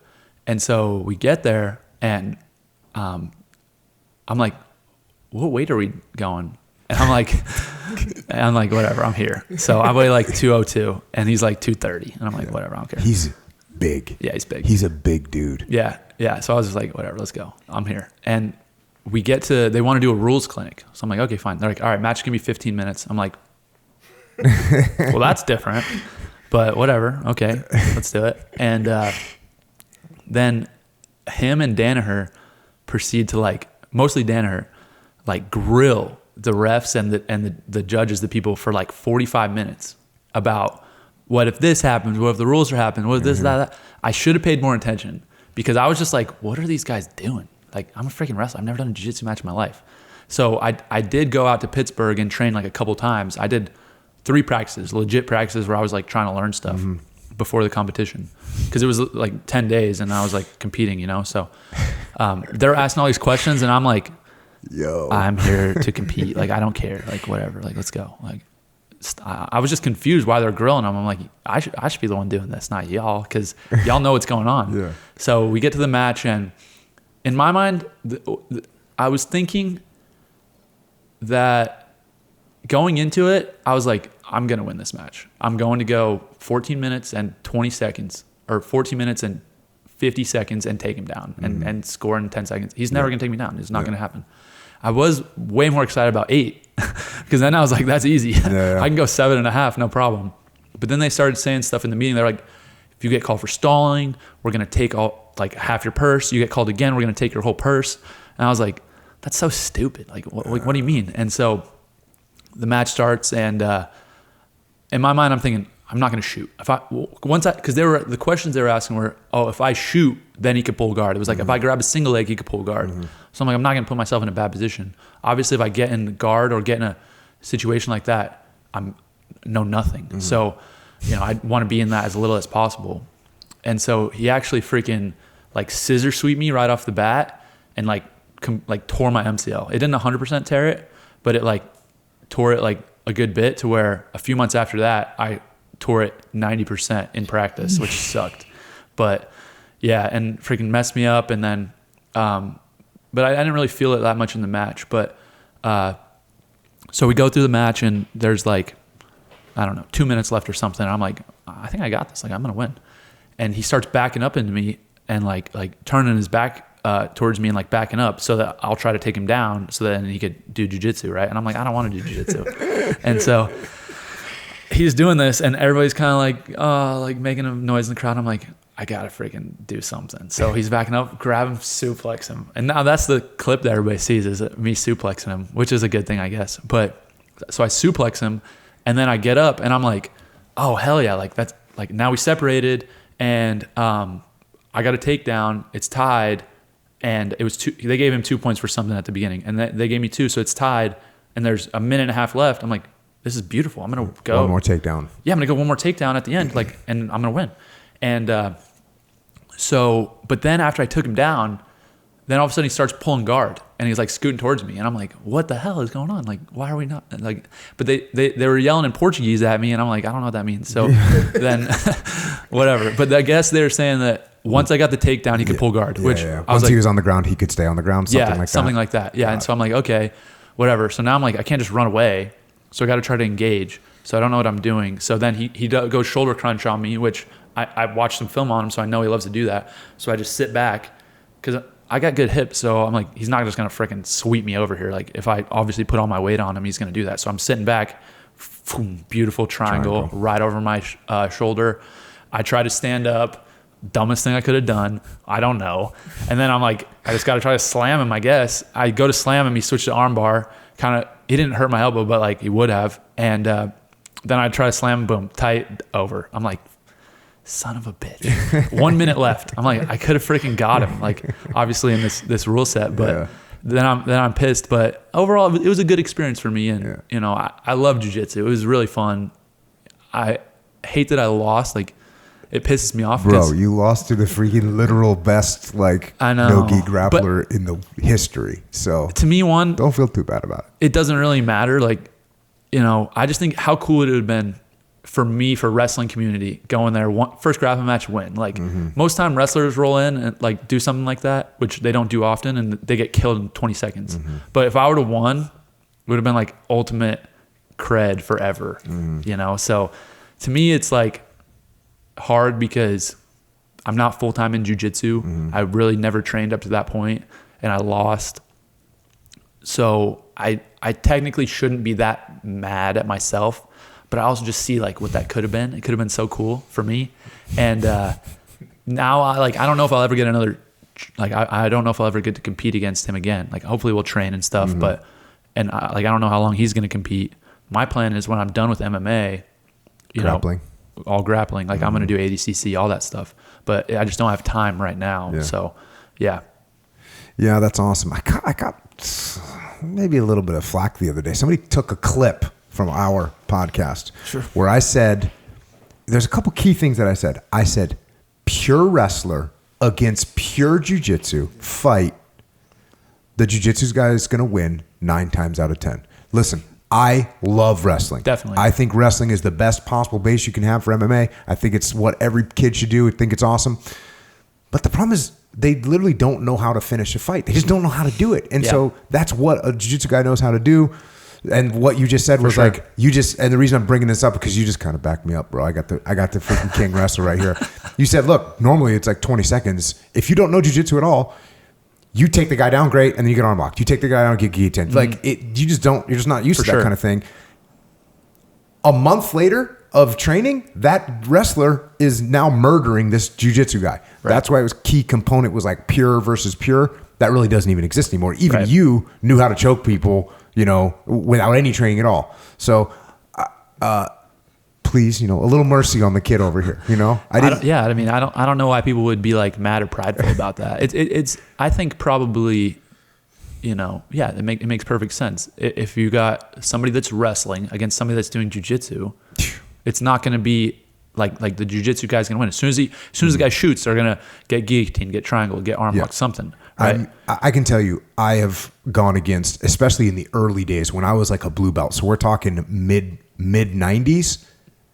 I went against all kinds of wrestlers, high school, college wrestlers. I mean, and I never like lost. I never got like, they didn't even know what a submission was. How could I lose? Like, it's not happening. Right. So that was sort of what I based that opinion on. And I gave the benefit of the doubt. Like sometimes I'm sure a guy might grab, put you in a cradle and crank your freaking head off and be like, yo, this is what's going down.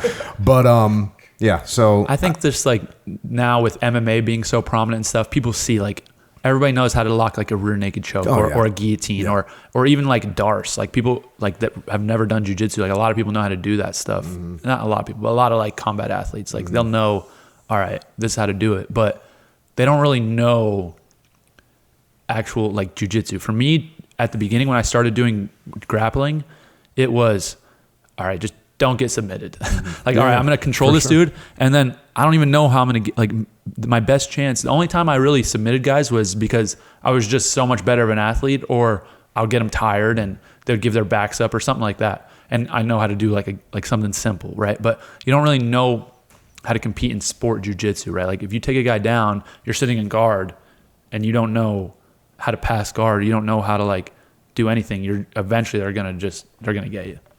Who's your consistent coach in your gym for jiu-jitsu? For jiu-jitsu, we have Ailton Barboza. He's an ATT guy, so he competed a lot. And the cool thing about him is he competed at a very high level in jiu-jitsu.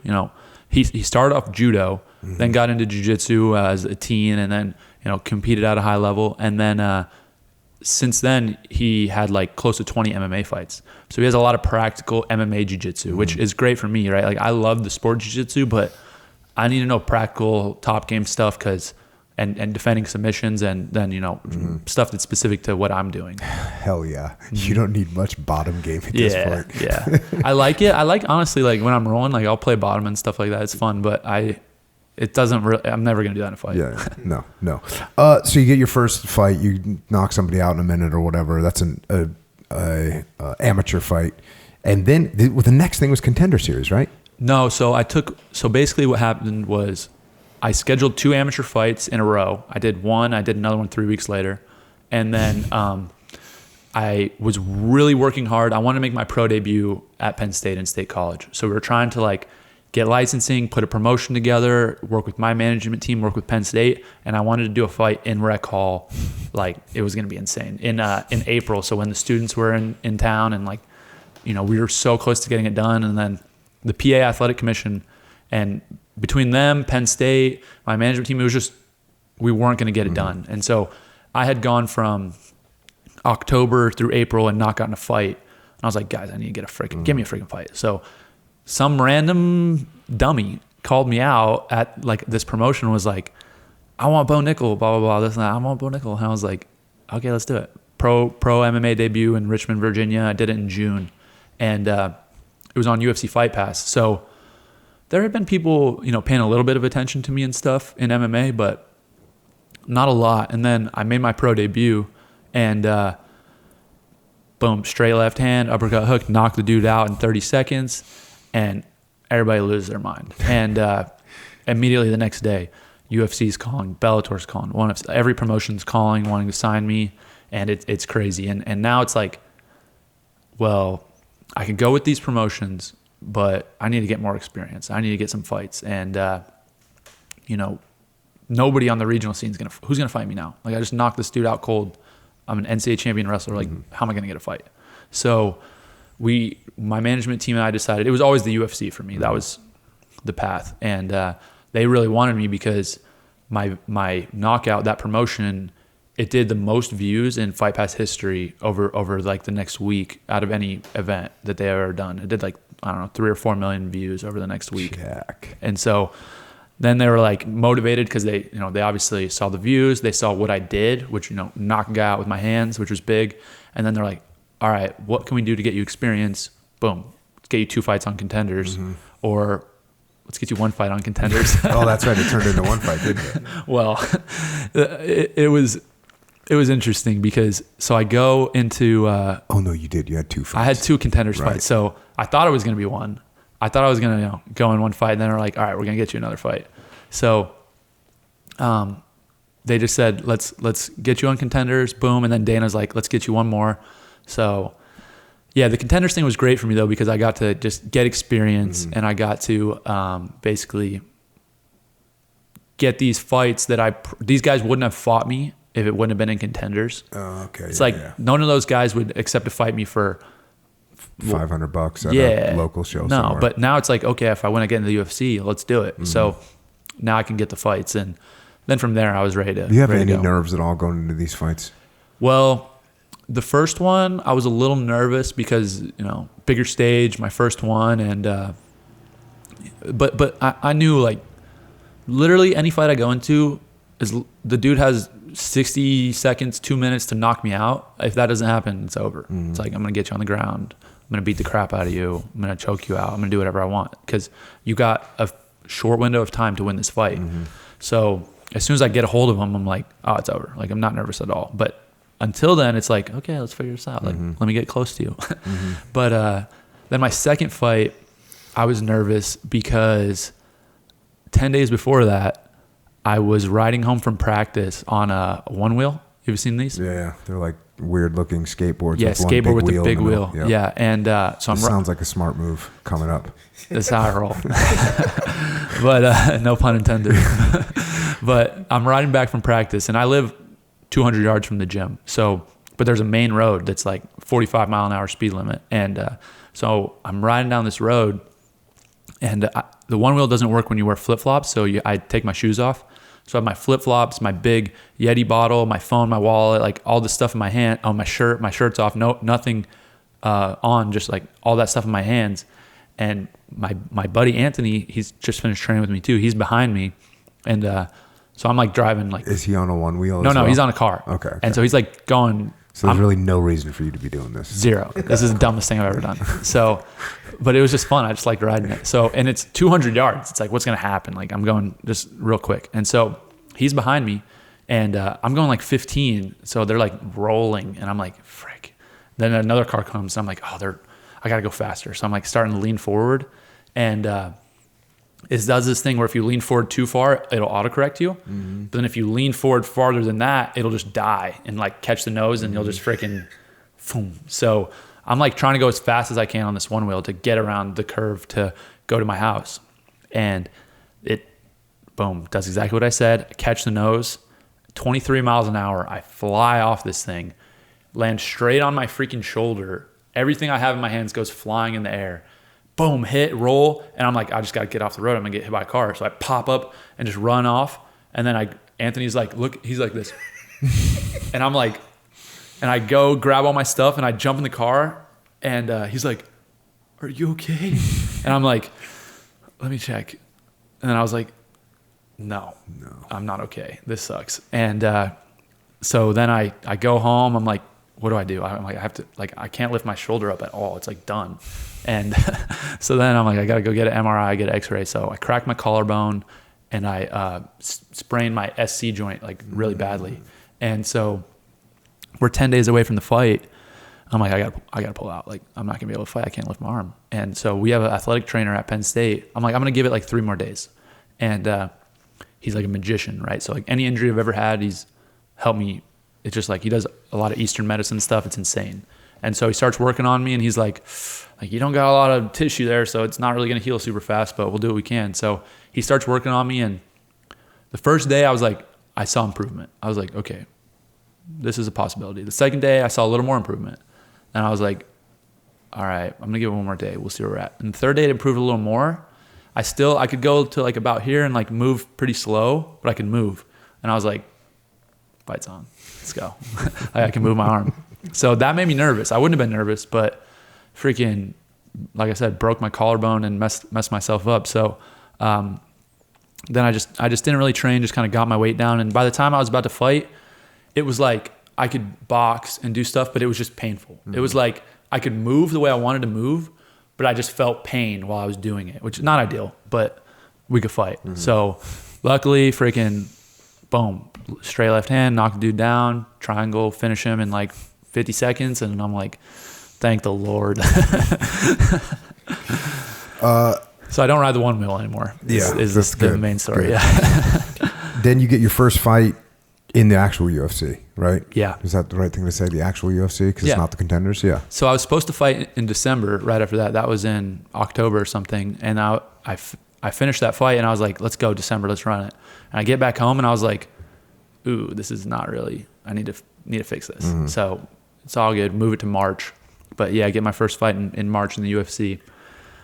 Crazy. I'm like 3-0 and I'm like, let's go. Main card too, right? Main card, opening the main card. John Jones pay-per-view. This is wild. It was wild. Yeah. Fun. Any nerves on that one? Definitely. Yeah. I mean, I feel nerves for every time I compete. I think that. Did you feel nervous before the NCAA championships? Because the only time I didn't was my senior year in the finals, because I was just so much better than everybody. It was more like, it was hard to get excited for it. Mm-hmm. It was just kind of like, all right, let's do this. Let's finish on a good note. But every other time I'm like. What makes you feel nervous in the UFC? Is it like the crowd? Is it the possibility you get knocked out? Is it your career goals? I think it's just how much I put into what I do, and I spend so much time and effort to go perform, and I know these moments are so short and finite, and there's only a few of them that you get. So I really, really put pressure on myself to perform to the best of my ability. And then, of course, there's nerves for, man, I do not want to get knocked out cold on national TV. Mm-hmm. I do not want to get freaking, there's always that risk. Like, my entire family's watching, and I'm putting myself in a very dangerous situation. So, I want to win, so to me, like the nervousness, it comes from those two areas. And I think one's very negative and one's very positive. So I really try to lean into the positivity and replace the negative one with other things, with just more positive, loving feelings. And that's your kind of protocol. Yeah, pretty much. How much you warm up? I would say like 40 minutes before, I'll probably go for like a hard 20 minutes. Mm-hmm. Like I get my heart rate up. Mm-hmm. I don't want to. I used to do this thing where I'd roll out and wrestle cold, and I would still go pin a guy in 60 seconds. But I found overall, long term, I get better results when I warm up pretty good.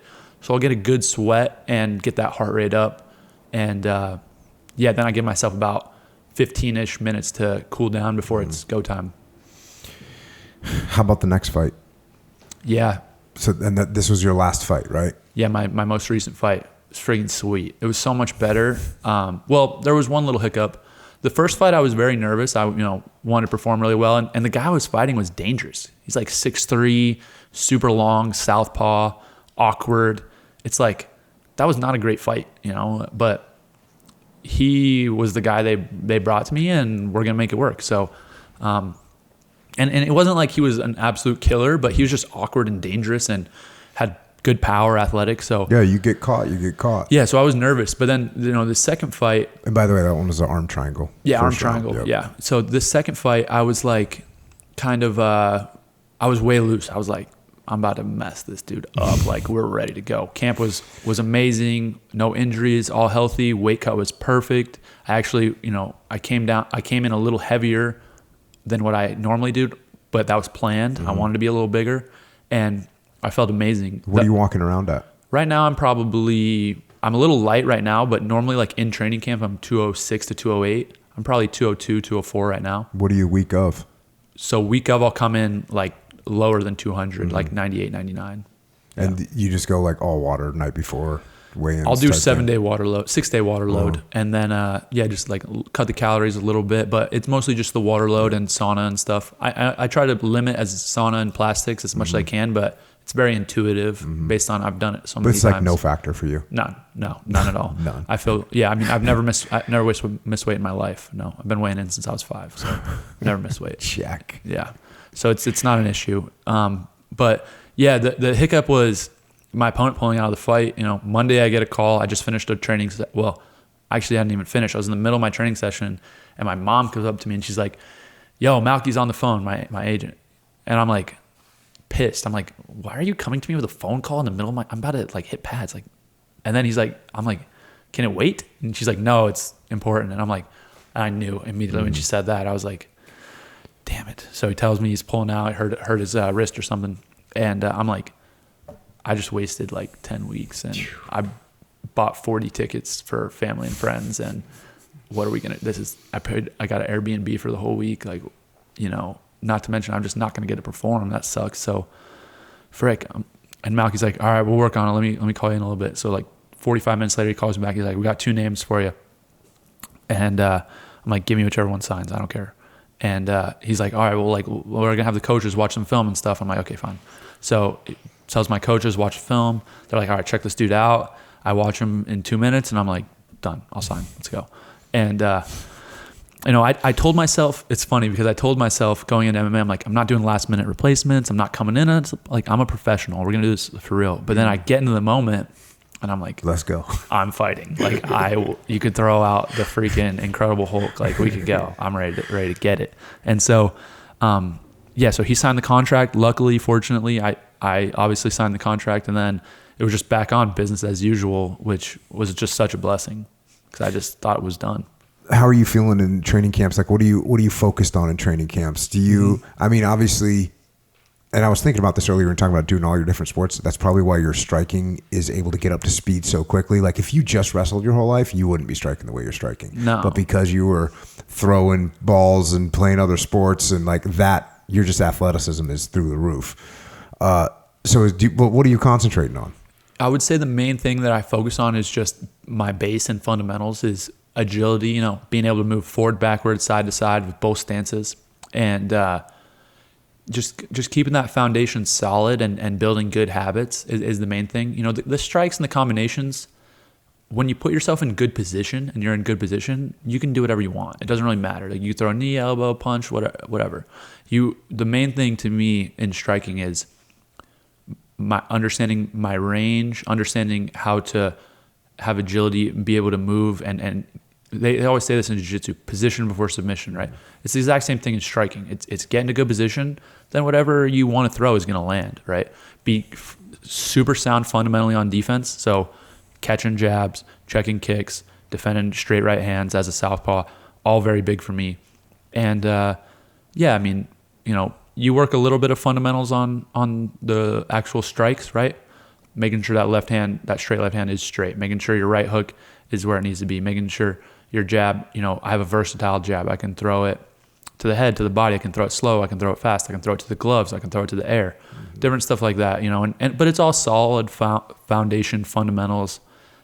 I think where a lot of people go wrong is they try to do the combo of the day, the 1, 2, 3, slip, 2, uppercut, step back, 2. Like, it's like, that's not a real fight, bro. Like let's do stuff that actually applies. So I think that's why I've been able to get as good as I have. And I just have really good coaches, guys that I listen to and trust, and who are going to keep me in the right lane and mindset of get this solid base fundamentals, use your wrestling, right? Like, we're never going to forget about that. We're always going to use your wrestling, but now how do we mix it up? That's kind of my philosophy. How much wrestling do you do?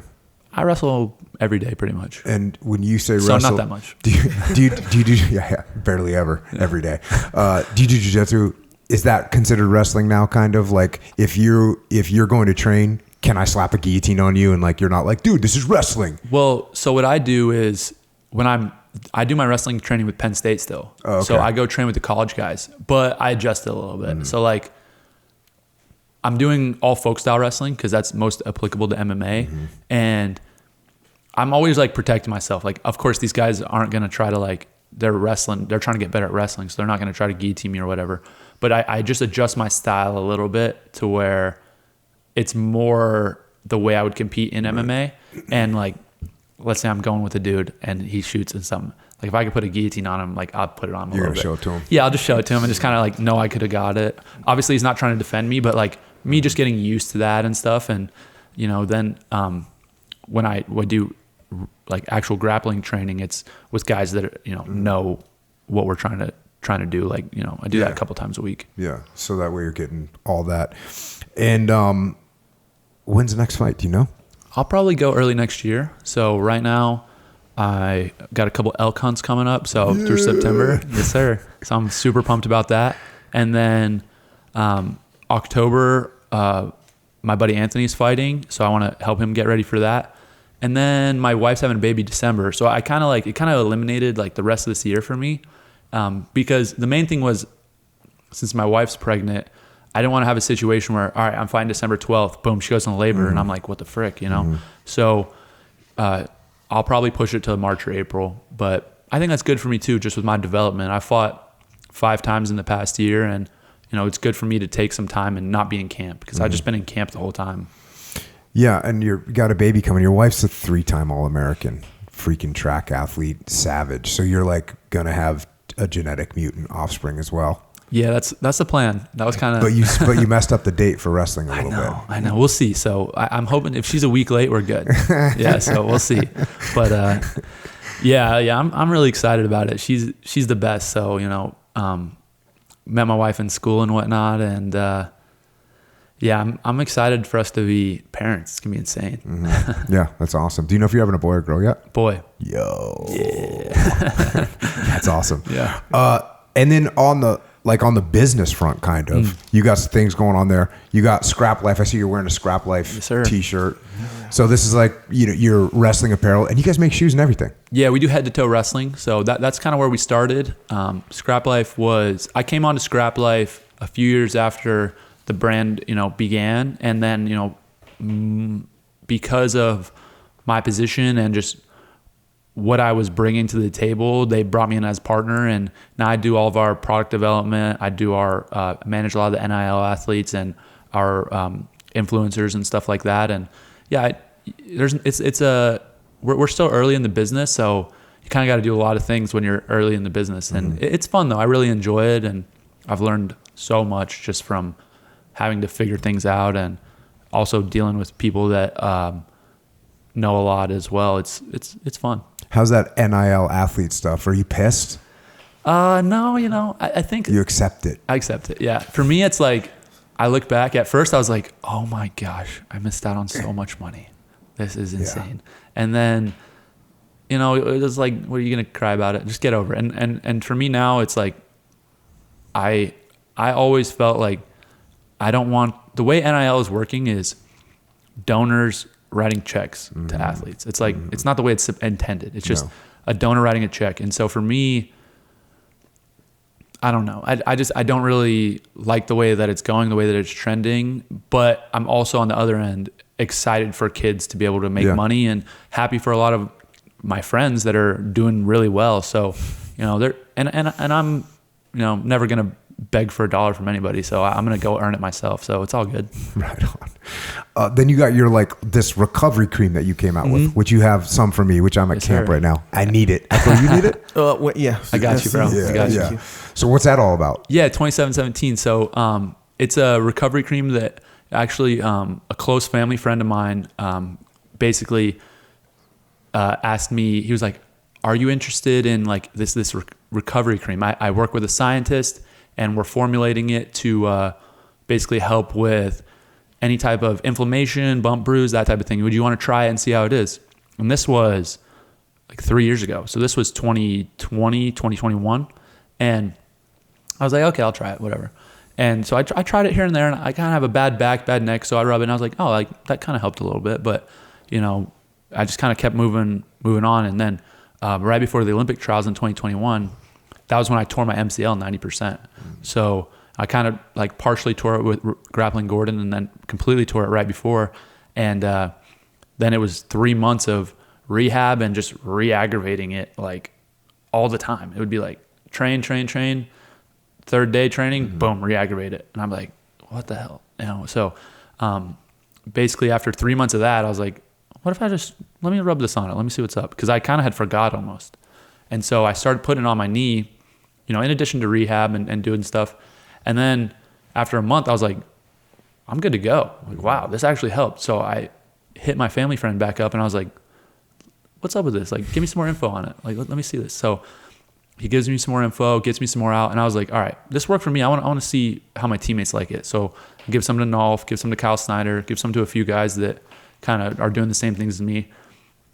And then immediately every single one was like, dude, send me more. This stuff's sick. Yeah, like, let me try that. Like what do you have going on here? I'm like, it's just like, yeah, product we're working on. So then at that point, it kind of became real. I knew we had something. So then I kind of partnered up with a financial guy, partnered up with my uncle and marketing team, and I basically helped design all of the branding, the packaging, that type of thing, and you know, do a lot of the now social media and whatnot. I'm not running the social, but I'm doing the marketing. And it's kind of, for me, what I've realized about business is I have certain strengths. You know, I have a good eye for the look, and I'm able to help with that type of stuff, product design and product development. And then what I'm able to do as an athlete in my own brand and that association. So that's kind of the lane I pick. And then I've been trying to fill in the gaps with other people, because I just couldn't do the other stuff that needs to be done, you know, the research or the fulfillment or anything on the back end, customer service. So, you know, I have other people that help me out with that. Yeah, no, you definitely have your role in this stuff, and you shouldn't be sitting in a lab somewhere figuring stuff out. What about, you know, I saw on your website, bonickal.com, I saw on your website, it says camps. Do you actually do camps? Once in a while. So when I was in school and wrestling, that was like a huge source of income for me. I could do, you know, 20 camps a summer and make good money and stuff. But now with the way my situation is with fighting, I have a few rental properties, a few businesses. I don't really need to.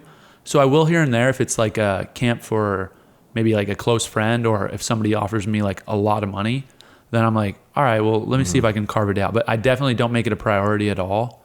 And like I do a camp every summer for my buddy in Texas, he's a high school wrestling coach, and I want to give back, right? So to me, that's a lot of what camps are. And if somebody comes in with something like astronomical, then I'm like, all right, we'll make it happen, you know. But it's really, I try to limit them because it's a lot, as you know, it's a lot to go and do that, and it takes away from my training and stuff. So, you know, for me, it has to make sense. Now, is your gym in PA, is that thing just a fight gym with no, or is there like members? There's members. Oh, okay. Yeah, so we have a public class. Oh, no kidding. Yeah, Jiu Jitsu classes. We got Muay Thai. We got boxing classes. So oh, dang. Kids self-defense. Yeah. That's freaking totally legit. I don't run any of them, but you know, for me, my coaches are the same guys that are coaching me are coaching the public classes, which is pretty cool. You know, they get that, you know, elite level knowledge to, you know, anybody that wants to come in and learn. And my goal is, you know, obviously right now I'm just fighting, but when I'm done and retired is to like kind of head the fight team up. So I'll just have all these hopefully wrestlers that are coming up underneath me. I'll have learned what I need to learn and help guide them through that. And I want maybe 10 to 15 guys, you know, not a crazy huge team, but guys that are all on a mission, on that same mindset, on that same wavelength, that want to be world champion and dominate, and just take those guys under my wing. So that's kind of the plan long term for the gym. You and I had an offline conversation a while ago about, and then I've heard you mention it in the press too, and I love it. And that is that, you know, some of these other countries are getting a lot of recognition for their wrestlers because of what their wrestlers are doing in MMA. And I mean, I rattled off a ton of American wrestlers that have kicked ass in MMA and been world champions. I mean, from everybody from John Jones to Cejudo. I mean, it's just, but for some reason, these other wrestlers from other countries get like recognition, Yeah. as if they're wrestling is superior, almost as if they're like some different breed. And how do you feel about that, Bo Nickal? You know, just to be 100% honest about it, it does bother me. I'm like, I feel a chip on my shoulder from that, because I believe what I represent, American wrestling, is number one. And so to see kind of the excitement and hype around the other countries and what they're doing, I'm like, all right, bring your best. We'll see what's up. Let's do it. So to me, it's there's you know, I'm totally cool to talk about it and chat about it and, you know, have a conversation. I don't know that will go a long way in people's minds as far as helping them realize and understand what the reality is. So we got to fight, and that's what's going to happen, and I'm ready. Let's go. Yeah, so we'll do it. Yeah, it seems kind of crazy. I mean, American wrestlers are badass. Now, would we be better off if we did like freestyle wrestling our whole lives here in America? We would be better off in the Olympics, right? Like, you but know, we'd be worse off in MMA? Definitely. Yeah, because folk style, the skills that it takes to be successful at folk style wrestling are so different from freestyle. One, conditioning is way bigger factor in folk style. It's a longer match. There's less, there's more kind of, I guess, scramble situations, actions, more stuff that's going to be taxing to you. You have to get up off bottom. You don't just get let up, right? Which is, what is that, right? Like, I don't know. So I always liked freestyle, but to me, folk style wrestling is really true, pure wrestling. Like, that's what it's about. It's about, I'll get a takedown. If you want to get away, you got to earn that. You got to get away. I'm going to hold you down on the ground, or and roll you over to your back and pin you, you know. Or if you try to grab a hold of me, or you grab my leg or something, and I want to roll and do something to counter that, I shouldn't lose points for that. You're not controlling me, making me do that. It's so to me, I prefer folk style wrestling, and it's easily superior in MMA. It's like not even really comparable. You just look at, I mean, I can say that, but you can look at the stats too. Look at like guys that wrestled exclusively freestyle or Greco and how successful they were. And not only how successful they were, but how successful were they at implementing wrestling game, which there's really not a lot of examples. But guys that did folk style wrestling, you can clearly see them implementing the wrestling game. Well, I mean, it's going to be cool. You're going to be coming face to face with some of these foreign wrestlers in the future. And like you said, we'll find out by fighting. Well, what a beautiful thing. Like, oh, you think you could beat me? Well, let's fight. Yeah. Okay, we can do it. I'm ready. When you watch their wrestling, what do you think? It's just like, you know, it's like they got a specific style. And I think everybody gets so impressed by it because they're disciplined and relentless, and they have a game plan and focus on what they want to do. And it's like, that doesn't really, to me, make you special. It's like, cool, dude. Like, I got to know 1,000 guys that do that. Like, it's not really anything that's unique. I think that I do respect their approach to the sport, and I think that some guys in fighting get a little too lax, party, like, I'm going to go out and be crazy, and then I'm going to go whip ass, and it's like, all right, cool, man. But I like that's just not my mindset. My mindset is all in, discipline, focus, commitment, and I think a lot of their guys do kind of have that. So I respect that, and I respect the challenge. Like, they're going to come at me with everything, and, you know, that's what I want. I want to be the best in the world. I don't want to beat a bunch of guys that aren't good and then call myself the best in the world. Like, I want to beat the best guys and know I'm the best. And so if they're the best guys, then let's run it. Let's go. We're putting together kind of like the Jocko Fuel fight team right now, and with you and the Ruotolo brothers. The Ruotolo brothers, freaking awesome. I keep calling them kids. Is that bad, Echo Charles? Technically, I've literally known them since they were little kids. Wow. That's the impression. Since they were like 8 years, 7 years old, or whatever. Yeah. But so I call them kids, Don't and call I them am kids, also 50, almost 2 years old. So that's but I'm falling into that like old person trap where Like, everyone's a kid. Right? So, yeah. Well, anyways, we've got the two young men, There you go. the Ruotolo brothers. You know, they're great guys, great attitudes, and now your Jocko Fuel team, which is awesome, and we just want to build it out where we have. Look, to me, it's not just like, oh, this person's popular or this person's winning, but like who is living the lifestyle that we are about. And so you clearly are about that. So it's been awesome. I know we kind of just got that done a couple, maybe a month ago or something like that. No one really knows yet because I don't like do that big promotion thing, but I guess they'll know now. But yeah, that's awesome. So hopefully we can give you some big support with everything that you're doing. Yeah, I'm excited to be on the team. You know, there's really no team I'd rather be on. It's a good fit, it makes a lot of sense, and doing a lot of good things. So yeah, I'm hyped. Appreciate you. Freaking outstanding. Well, so what's next? What do we got? We got the kid coming. We got some fighting sometime. Yeah, next year. The next main thing is go kill some elk. I'm gonna. Oh yeah, that's right. I got a couple elk hunts, so I'm really. Where are you going? I got Colorado and New Mexico. Nice. Ooh, nice. Yeah, nice. I'm excited. And you're just bow hunter. Just archery. Yeah. I mean, I don't really look down on hunting with a rifle, but archery's where it's at. Yeah. So I'm an archery guy. Yeah. Have you done a lot of elk hunting before? So basically 2 years ago was my first experience elk hunting. I did it with a rifle and it was great and I loved it. But basically what happened was I wanted to get into archery hunting at that time. I had been shooting my bow for 2 months and I was like, all right, it doesn't really make sense for me to go try to kill an elk right now. And so I was like, I need to train some. So the plan was train a year, last year, go get one, go get after it. But then I had fights end of September. So I was like, frick, I can't do it. So now I was like, get me a fight before September. Get me a fight in July. And I was like, boom, got it done. Now I got September to go get after it. So that's going to be like my plan every year is fighting, July-ish, September, get after the elk, and then get back on it. Hell yeah. That's going to be awesome. I'll be out there too. I'll be in Utah. Beautiful. Yeah. And where can people find you? So we got bownickal.com. That's where you can find the Scrap Life. Also scraplife.com is on there.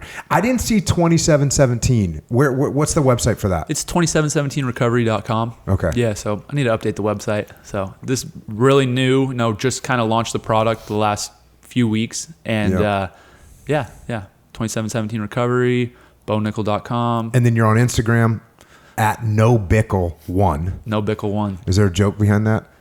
So basically when I was in high school, my buddy, I was like 17. I was like, yo, I should make an Instagram. Like, what should I do it? I don't know. What, Bo Nickal? And he was like, how about No Bickle? And I was like, all right, this is my buddy Jack. And I was like, that's it. It's done. So it wasn't even me. It was Jack Bass.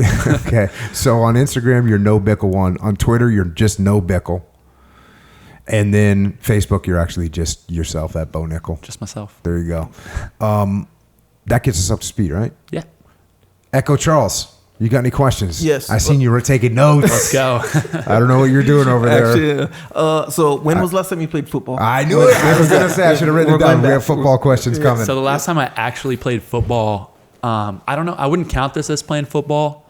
So I'll say two things. I played touch football over Thanksgiving when I was in college, like 2018, with a bunch of my buddies. Yeah. And but I did a workout in the last like 2 years, probably with my buddy Micah Parsons. He plays for the Cowboys now, and we did a little speed workout, running some 40s and doing stuff like that. So I'm down to play football anytime. That's fun. Yeah. So in what was that, high school, right? That was when you were. That was when I was actually playing, sophomore year of high school. Sophomore year. What position did you play? So I played receiver. Yeah. Hell yeah. Yeah. Echo was receiver. Let's go. Too. Nice. He was a lot smaller back then. A lot smaller back then. Yeah. Got you. That's your question? That's it, bro. Freaking, he went over everything I was wondering. So we're good to go. Right on, man. Bo, any closing thoughts from you, man? Just thank you for having me on. This was really fun to chat. Kind of weird to go back over my whole life, but it's good. So yeah, thank you. To me, obviously a lot of times I have military folks on here and we get to hear their story of where they were at, what they were doing. But I mean, dude, sit here with a national champion where you have this historical record of what you were thinking at that time. I think that's pretty awesome. And thanks for joining us for sure. And thanks for setting a great example. for wrestlers, for fighters, but just for people as well. Your post-fight interview was pretty awesome. You don't see too many people with that attitude. And I think we're all looking forward to watching you chase and win your next championship, UFC. And also, thank you for bringing forth the next generation of American fighters. Let's go. Let's go. I love it. Right on. And with that, Bo Nickal has left the building. Echo Charles. Yes. Up here at camp, we just doing some jiu-jitsu, some wrestling. Mm-hmm. Bo Nickal doesn't wrestle very much. Only 100 matches a year when he's 6 years old. Yeah. Only 93% of his waking hours. No, it was awesome to have him on and very cool. Definitely. And we talked a lot offline. We have to do another podcast where we talk a little bit more of his training protocols. Yeah. I apologize. Like we just didn't get into we touched on it in the podcast, but like after the podcast when we were sitting around, we kind of like started talking about it and then we just started going deep. Yeah. So we'll come back. He'll come back. We'll do a better job. We'll make it happen. Mm-hmm. But one thing we definitely talked about is the need for fuel. Yep. Jocko fuel. Yeah. You're training, you're wrestling, you're doing jiu-jitsu, you're lifting, you're getting after it. Yeah. You can't get after it without fuel. If you didn't put fuel in your car, where are you going? Nowhere. You're not going You're nowhere. not going nowhere, Yeah. So we want to go somewhere. Yes. Yep. Yeah, we do. Get your fuel. Get Jocko Fuel. Go to jockofuel.com. Get the hydrate. Get the greens. I've had greens at camp. Yeah. I brought them. Yeah. Well, they did a good job in supplying them. They did supply them as well. Yeah. I brought some as well. But it's a good way. It's a good thing to have in the breakfast area time. Because Sure, I yeah. don't like to eat a lot of breakfast. Usually I don't eat any breakfast. Yeah, I'm with you. But having that nice little greens package, Yeah. it's kind of a good deal. Yeah. Another thing, hydrate. Jocko Hydrate. Have you had Jocko Hydrate? Every day. This has been clutch. Yeah. Because let's face it, when you're training jiu-jitsu, it's summertime, you're going to sweat. The wintertime, of course, you're in a wrestling room, you're in a jiu-jitsu room, it's going to be hot in there too, you're going to be sweating. Yeah. Get Jocko Hydrate. It's basically what you sweat out, it puts back into you. Yeah. That's what happens. You sweat out minerals and it replenishes them. It also has vitamins there. It's got like 100 grams of vitamin C. Yeah. Oh, sorry, 100 milligrams of vitamin C. Not 100 grams. 100 milligrams of vitamin C. The electrolytes and, And all the electrolytes that you need. Yeah, and that's a big deal. So, you know how so basically electrolytes, and look, I don't want to go deep into the scientific elements of this whole thing. The bro science elements? No. It's the real one. The real one that okay. I looked up. But in a nutshell, this is a good way to even kind of look at it, right? Electrolytes are like the electrical signals, that or the chemicals that bring the electrical signals like through, to your muscles or whatever. So I'm like, all right, so you sweat all that stuff out. And then, because of course I'm going to be like, hey, why don't you just drink water? It's no problem. But when you don't have those electrolytes, like after, okay, so we did this workout. Me, Pete Roberts, Jason Calippo, known for CrossFit scenarios, obviously. Well, he's a champion CrossFit. Yeah. So we did my workout. We did his workout, and his workout, he didn't make it up. He did it before, but his workout was bench press, 135 pounds for 100 reps. For time. So you could get it he makes it a competition. So you could get it the fastest. So, and then we did some weird ab thing that I never did before, by the way. Like, you ever got an ab cramp? Like an abdominal cramp? Yeah. Normally I get, I'll tell you when I get abdominal cramps.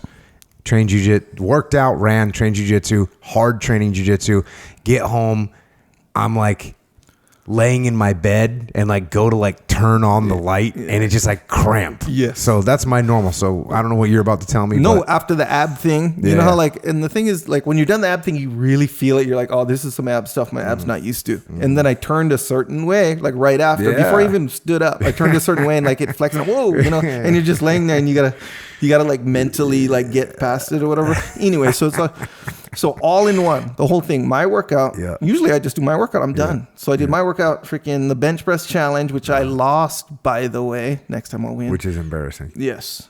Let's face it. Well, yeah, let's face it. I lost, yes. But Pete won, and hey, look, we Good for congratulate Pete. him. Good for Pete. Good for Pete. I really hope he's happy with it. But either way. You seem real happy about it. And then, I mean, he's pretty pumped, right? Yes. He beat you. Yes. And let's face it, beating you would be cool. it would be cool. Yes. It would be cool to beat you, but he also beat Jason Khalipa. And that's very And cool. Jason Khalipa's a legit professional athlete. Yeah. You And know? he made up the challenge. Or That's he threw it interesting. out. That's interesting. Yeah. You know, he was mad. Dude. He's going to want some revenge. Yeah. And rightly so, because even I wanted revenge. Damn. But the point is, and I didn't eat anything that day, by the Bro, way. is this even fair? Do we need to edit this out? I feel bad. No, I don't. I wasn't even part of this, but I feel bad. It's all over I feel good Instagram. for Pete. No, It's already out on the Oh, gram. yeah. Fully. Been released. Results are out. Results are out. We're People just, know. We're just recapping right Is now. it trending on Twitter? Either way. So I go straight from there to training. And I train look, did I train 10 rounds? No. Mm-hmm. But I did 2 workouts, mine and Jason Khalipa's, and then trained, I think it was like 4 or 5 rounds. Mm-hmm. Guess what I had right after? Hydration. Yeah, Yeah. You get dehydrated. Oh, yeah. Good as new. Good as No new. I more had some cramps. DOMs. No more cramps. No cramps, for sure. All right, so Jocko Fuel, hydrate, greens, go. We've been drinking go like it's going out of style out here. Yeah. Because you're out here, let's face it, when you train this much in a day, you're gonna need a little go. Yeah. And It helps. another thing, there's not a lot of sleeping going on. People are staying up late. People are, Sure. even the jiu-jitsu class ends at like 9, but then somebody's got a question, somebody wants to catch another round, somebody wants to do this, well, somebody wants to work a guard pass. All of a sudden, you're like a little bit hungry, so you go to the chow hall. Oh, some people are explaining something. Oh, you met a guy that you met last year. He's wanting to talk about this thing, and you go, oh yeah, how's that? Next thing you know, you get back down to your cabin, and it's freaking 11:38. And you got to brush your teeth, and you got to take your super grill, and you got to take your joint warfare, and you got to take your time war. Then you got to brush your teeth, floss. Sure. Now Hell it's yeah. 12:07. Yeah. Alarm clock's going off in 4 hours. In your case. In my yes. case. Yeah. Anyways, you're gonna need some go. Get it. JockoFuel.com. Mulk. How many mulks have you been having a day here? Average, like 3. Like 3, sometimes 4. I've been having like 3-4 a day. Yeah. Pre-meal is what I've been doing. And then I think, I just, have one before I go down there. And then I'll have one post-meal. I eat 2 meals a day. That's 4. So there you go. Mulk. Get what you need. You can get this stuff at Wawa. You can get Vitamin Shop, GNC, Military Commissaries, AFES, Hannaford, Dash Stores, Wakefern, ShopRite, HEB, Meijer. By the way, like these stores are starting to bring in the full line. It's awesome. Meijer full line. HEB's been just getting after it. Harris Teeter's just brought in so you're going to see everything. So when you see it, get it. You want to be stronger. You want to be smarter. You want to be faster. You want to be better. And if you want to sell this stuff at your school, you got a school. You teach kids educational stuff. Maybe you teach them jiu-jitsu. Maybe you teach them CrossFit. Maybe you teach them strength and conditioning. Maybe you teach them powerlifting. Maybe you teach them archery. I don't know what you're teaching people. But if you're teaching people and you want to bring this stuff into your school, email jfsales@jockofuel.com. Set up a wholesale account. That's what we're doing. Anyways, jockofuel.com. Get some. Also, Origin USA. Hey, we're out here. Yeah. We're here. Currently. Origin Jiu-Jitsu Immersion Camp brought to you by Origin. Yeah. Origin.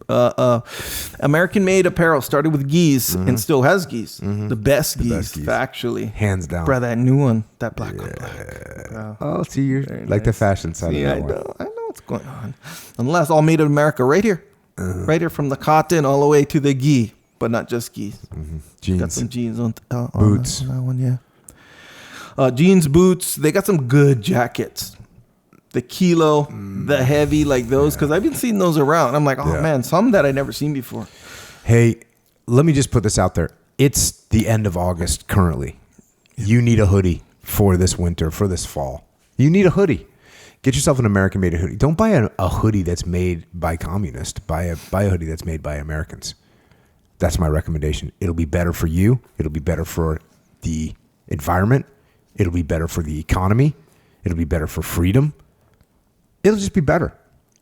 Get a kilo hoodie. OriginUSA.com. Go get some. Yeah, it's cool. They got something for everybody, by the way. You into hunting? Hunt gear. You into jiu-jitsu? Jiu-jitsu gear. You into just regular, normal stuff? Working out? Freaking RTX working? gear. Yep. RTX, the whole deal. OriginUSA.com. Check it out. Check. Also, Jocko's store called Jocko Store. This is the guys that are kind of in the game. Discipline equals freedom. Representing in the game. On the path, if you will. So you can get your stuff. You like the idea of good. something bad happens, good will come out of it. You can represent that as well. Also, we have the Shirt Locker, which is a new shirt every month, a subscription scenario. I've seen a lot of people representing the Shirt Locker. Oh, yeah. Up here. Yeah. It's interesting because I have this one on right now, the Toxic Productivity, and a lot of people haven't seen it in multiple. They said, ooh, that's a good shirt. Yeah. When you say multiple, what are we talking about? In 4 my people? case, my 7 estimate, people? 7 to 10 people. Okay. That's multiple. Oh, yeah. For sure. And yeah, it's only in like the period that I've seen a bunch of people, which is only like maybe 1.5 hours. Yeah. All right. Good. It's a lot. Shirt Locker, yes, called the Shirt Locker. It's on jockostore.com. Hey, check out primalbeef.com, where we got Sean Glass selling steak. We're selling steak. Oh, yeah. We got badass steak. We got burgers. Like, just get it. Grass-fed, grain and fruit finished. Hell yeah. Finished with fruit. You want a cow that was eating apples, right? Apples. Sure. You know what I Hell mean? yeah, I know, I eating do. a grape, eating a pear. I'm starting to sound like Theo Vaughn over here. So, check it out. Primalbeef.com. See what you get. See what you can get into. You need some steak. Also, subscribe to the podcast. Also, subscribe to Jocko Underground. Also, subscribe to our YouTube channel. Also, subscribe to Origin USA YouTube channel. Also, subscribe to Jocko Fuel YouTube channel. Psychological Warfare. Flipsidecanvas.com by cool stuff to hang on your wall by Dakota Meyer. I've written a bunch of books. You know what they are. Get the books. I've signed a bunch of books while up here. You know how many people come up to me and say, hey, thank you for writing Leadership, Strategy, and Tactics? Oh, man. Oh, dang. Plenty. Multiple, we'll say. Multiple. Oh, yeah. Yeah. I believe In this case, it's more than 30. Yeah, no, I believe it because I witnessed. It's more than Many 30. times. I mean, I've signed at least, I probably signed 70 books. I've signed 3 here. There you go. And you didn't even write a single book or a single real word in any of those books. Just made the cover. Oh, wait, which one did you make the cover for? Leadership Strategy. Oh, dang, I forgot about that. Well, how much credit do you take for that, honestly? None until right now. No, but I mean, I give you a crappy PowerPoint that like basically has the design on it. Yes. And then you clean it up and put it in the proper format. Yes. And you want credit for that. Also known as making the cover. Okay. Yeah. Okay. All right. Bro, I'm taking it where I can get it over here. You see what I'm saying? Okay, so you can get a book. Echo Charles made the cover.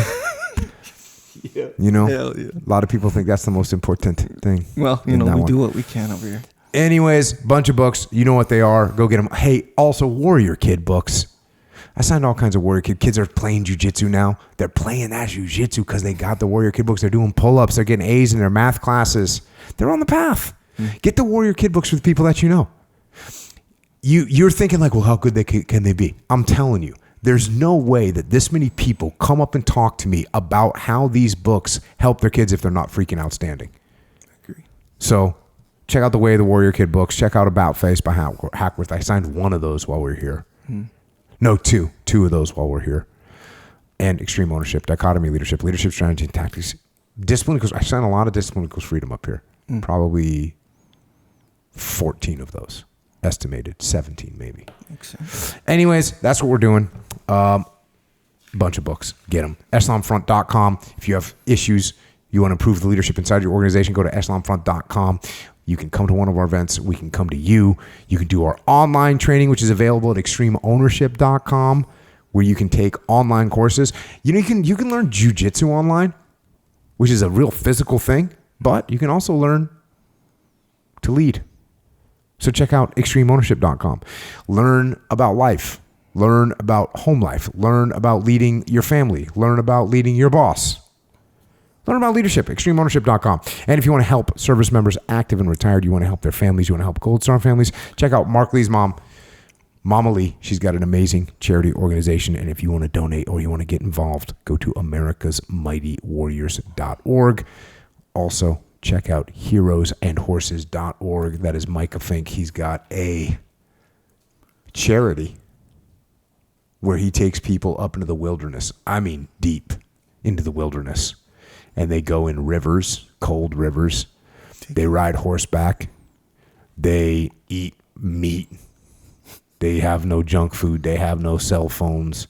They get out there. They get lost. And they get found. heroesandhorses.org. Also, thanks to Bo Nickal for joining us. and just a great guy, as you could tell. We wish him the best, and we will enjoy watching him in pursuit of UFC gold and representing America and American fighters. So thanks once again to Bo.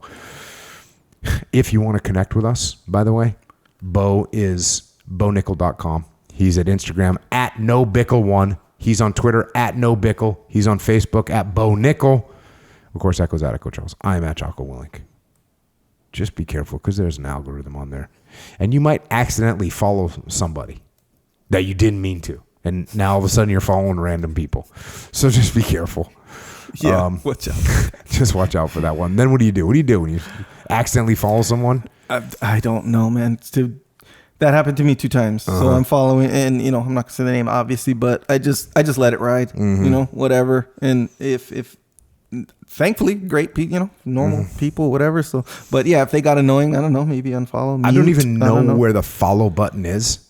Yeah, I don't even know where it is, but somehow I must have hit it. Yeah, and so now we're following.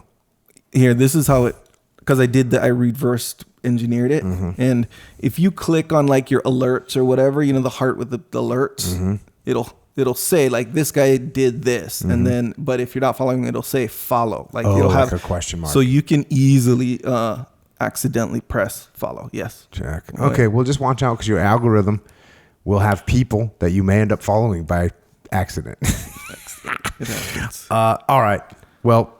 Like I said, thanks to Bo for coming out. Thanks to our military, the members of our military who represent America around the world and who keep us safe and protect our way of life. And also thanks to our police, law enforcement, firefighters, paramedics, EMTs, dispatchers, correctional officers, Border Patrol, Secret Service, and all first responders. Thank you for keeping us safe and protecting us here at home. And to everyone else out there, let's just think about those J7, the J Robinson, wrestler, coach, soldier, ranger, Vietnam veteran. His 7 fundamentals that he would teach to young wrestlers: discipline, dedication, sacrifice, hard work, responsibility, accountability, and of course, service. And if you're doing those things, you can do anything. And you can definitely stay on the path. And until next time, this is Echo and Jocko out.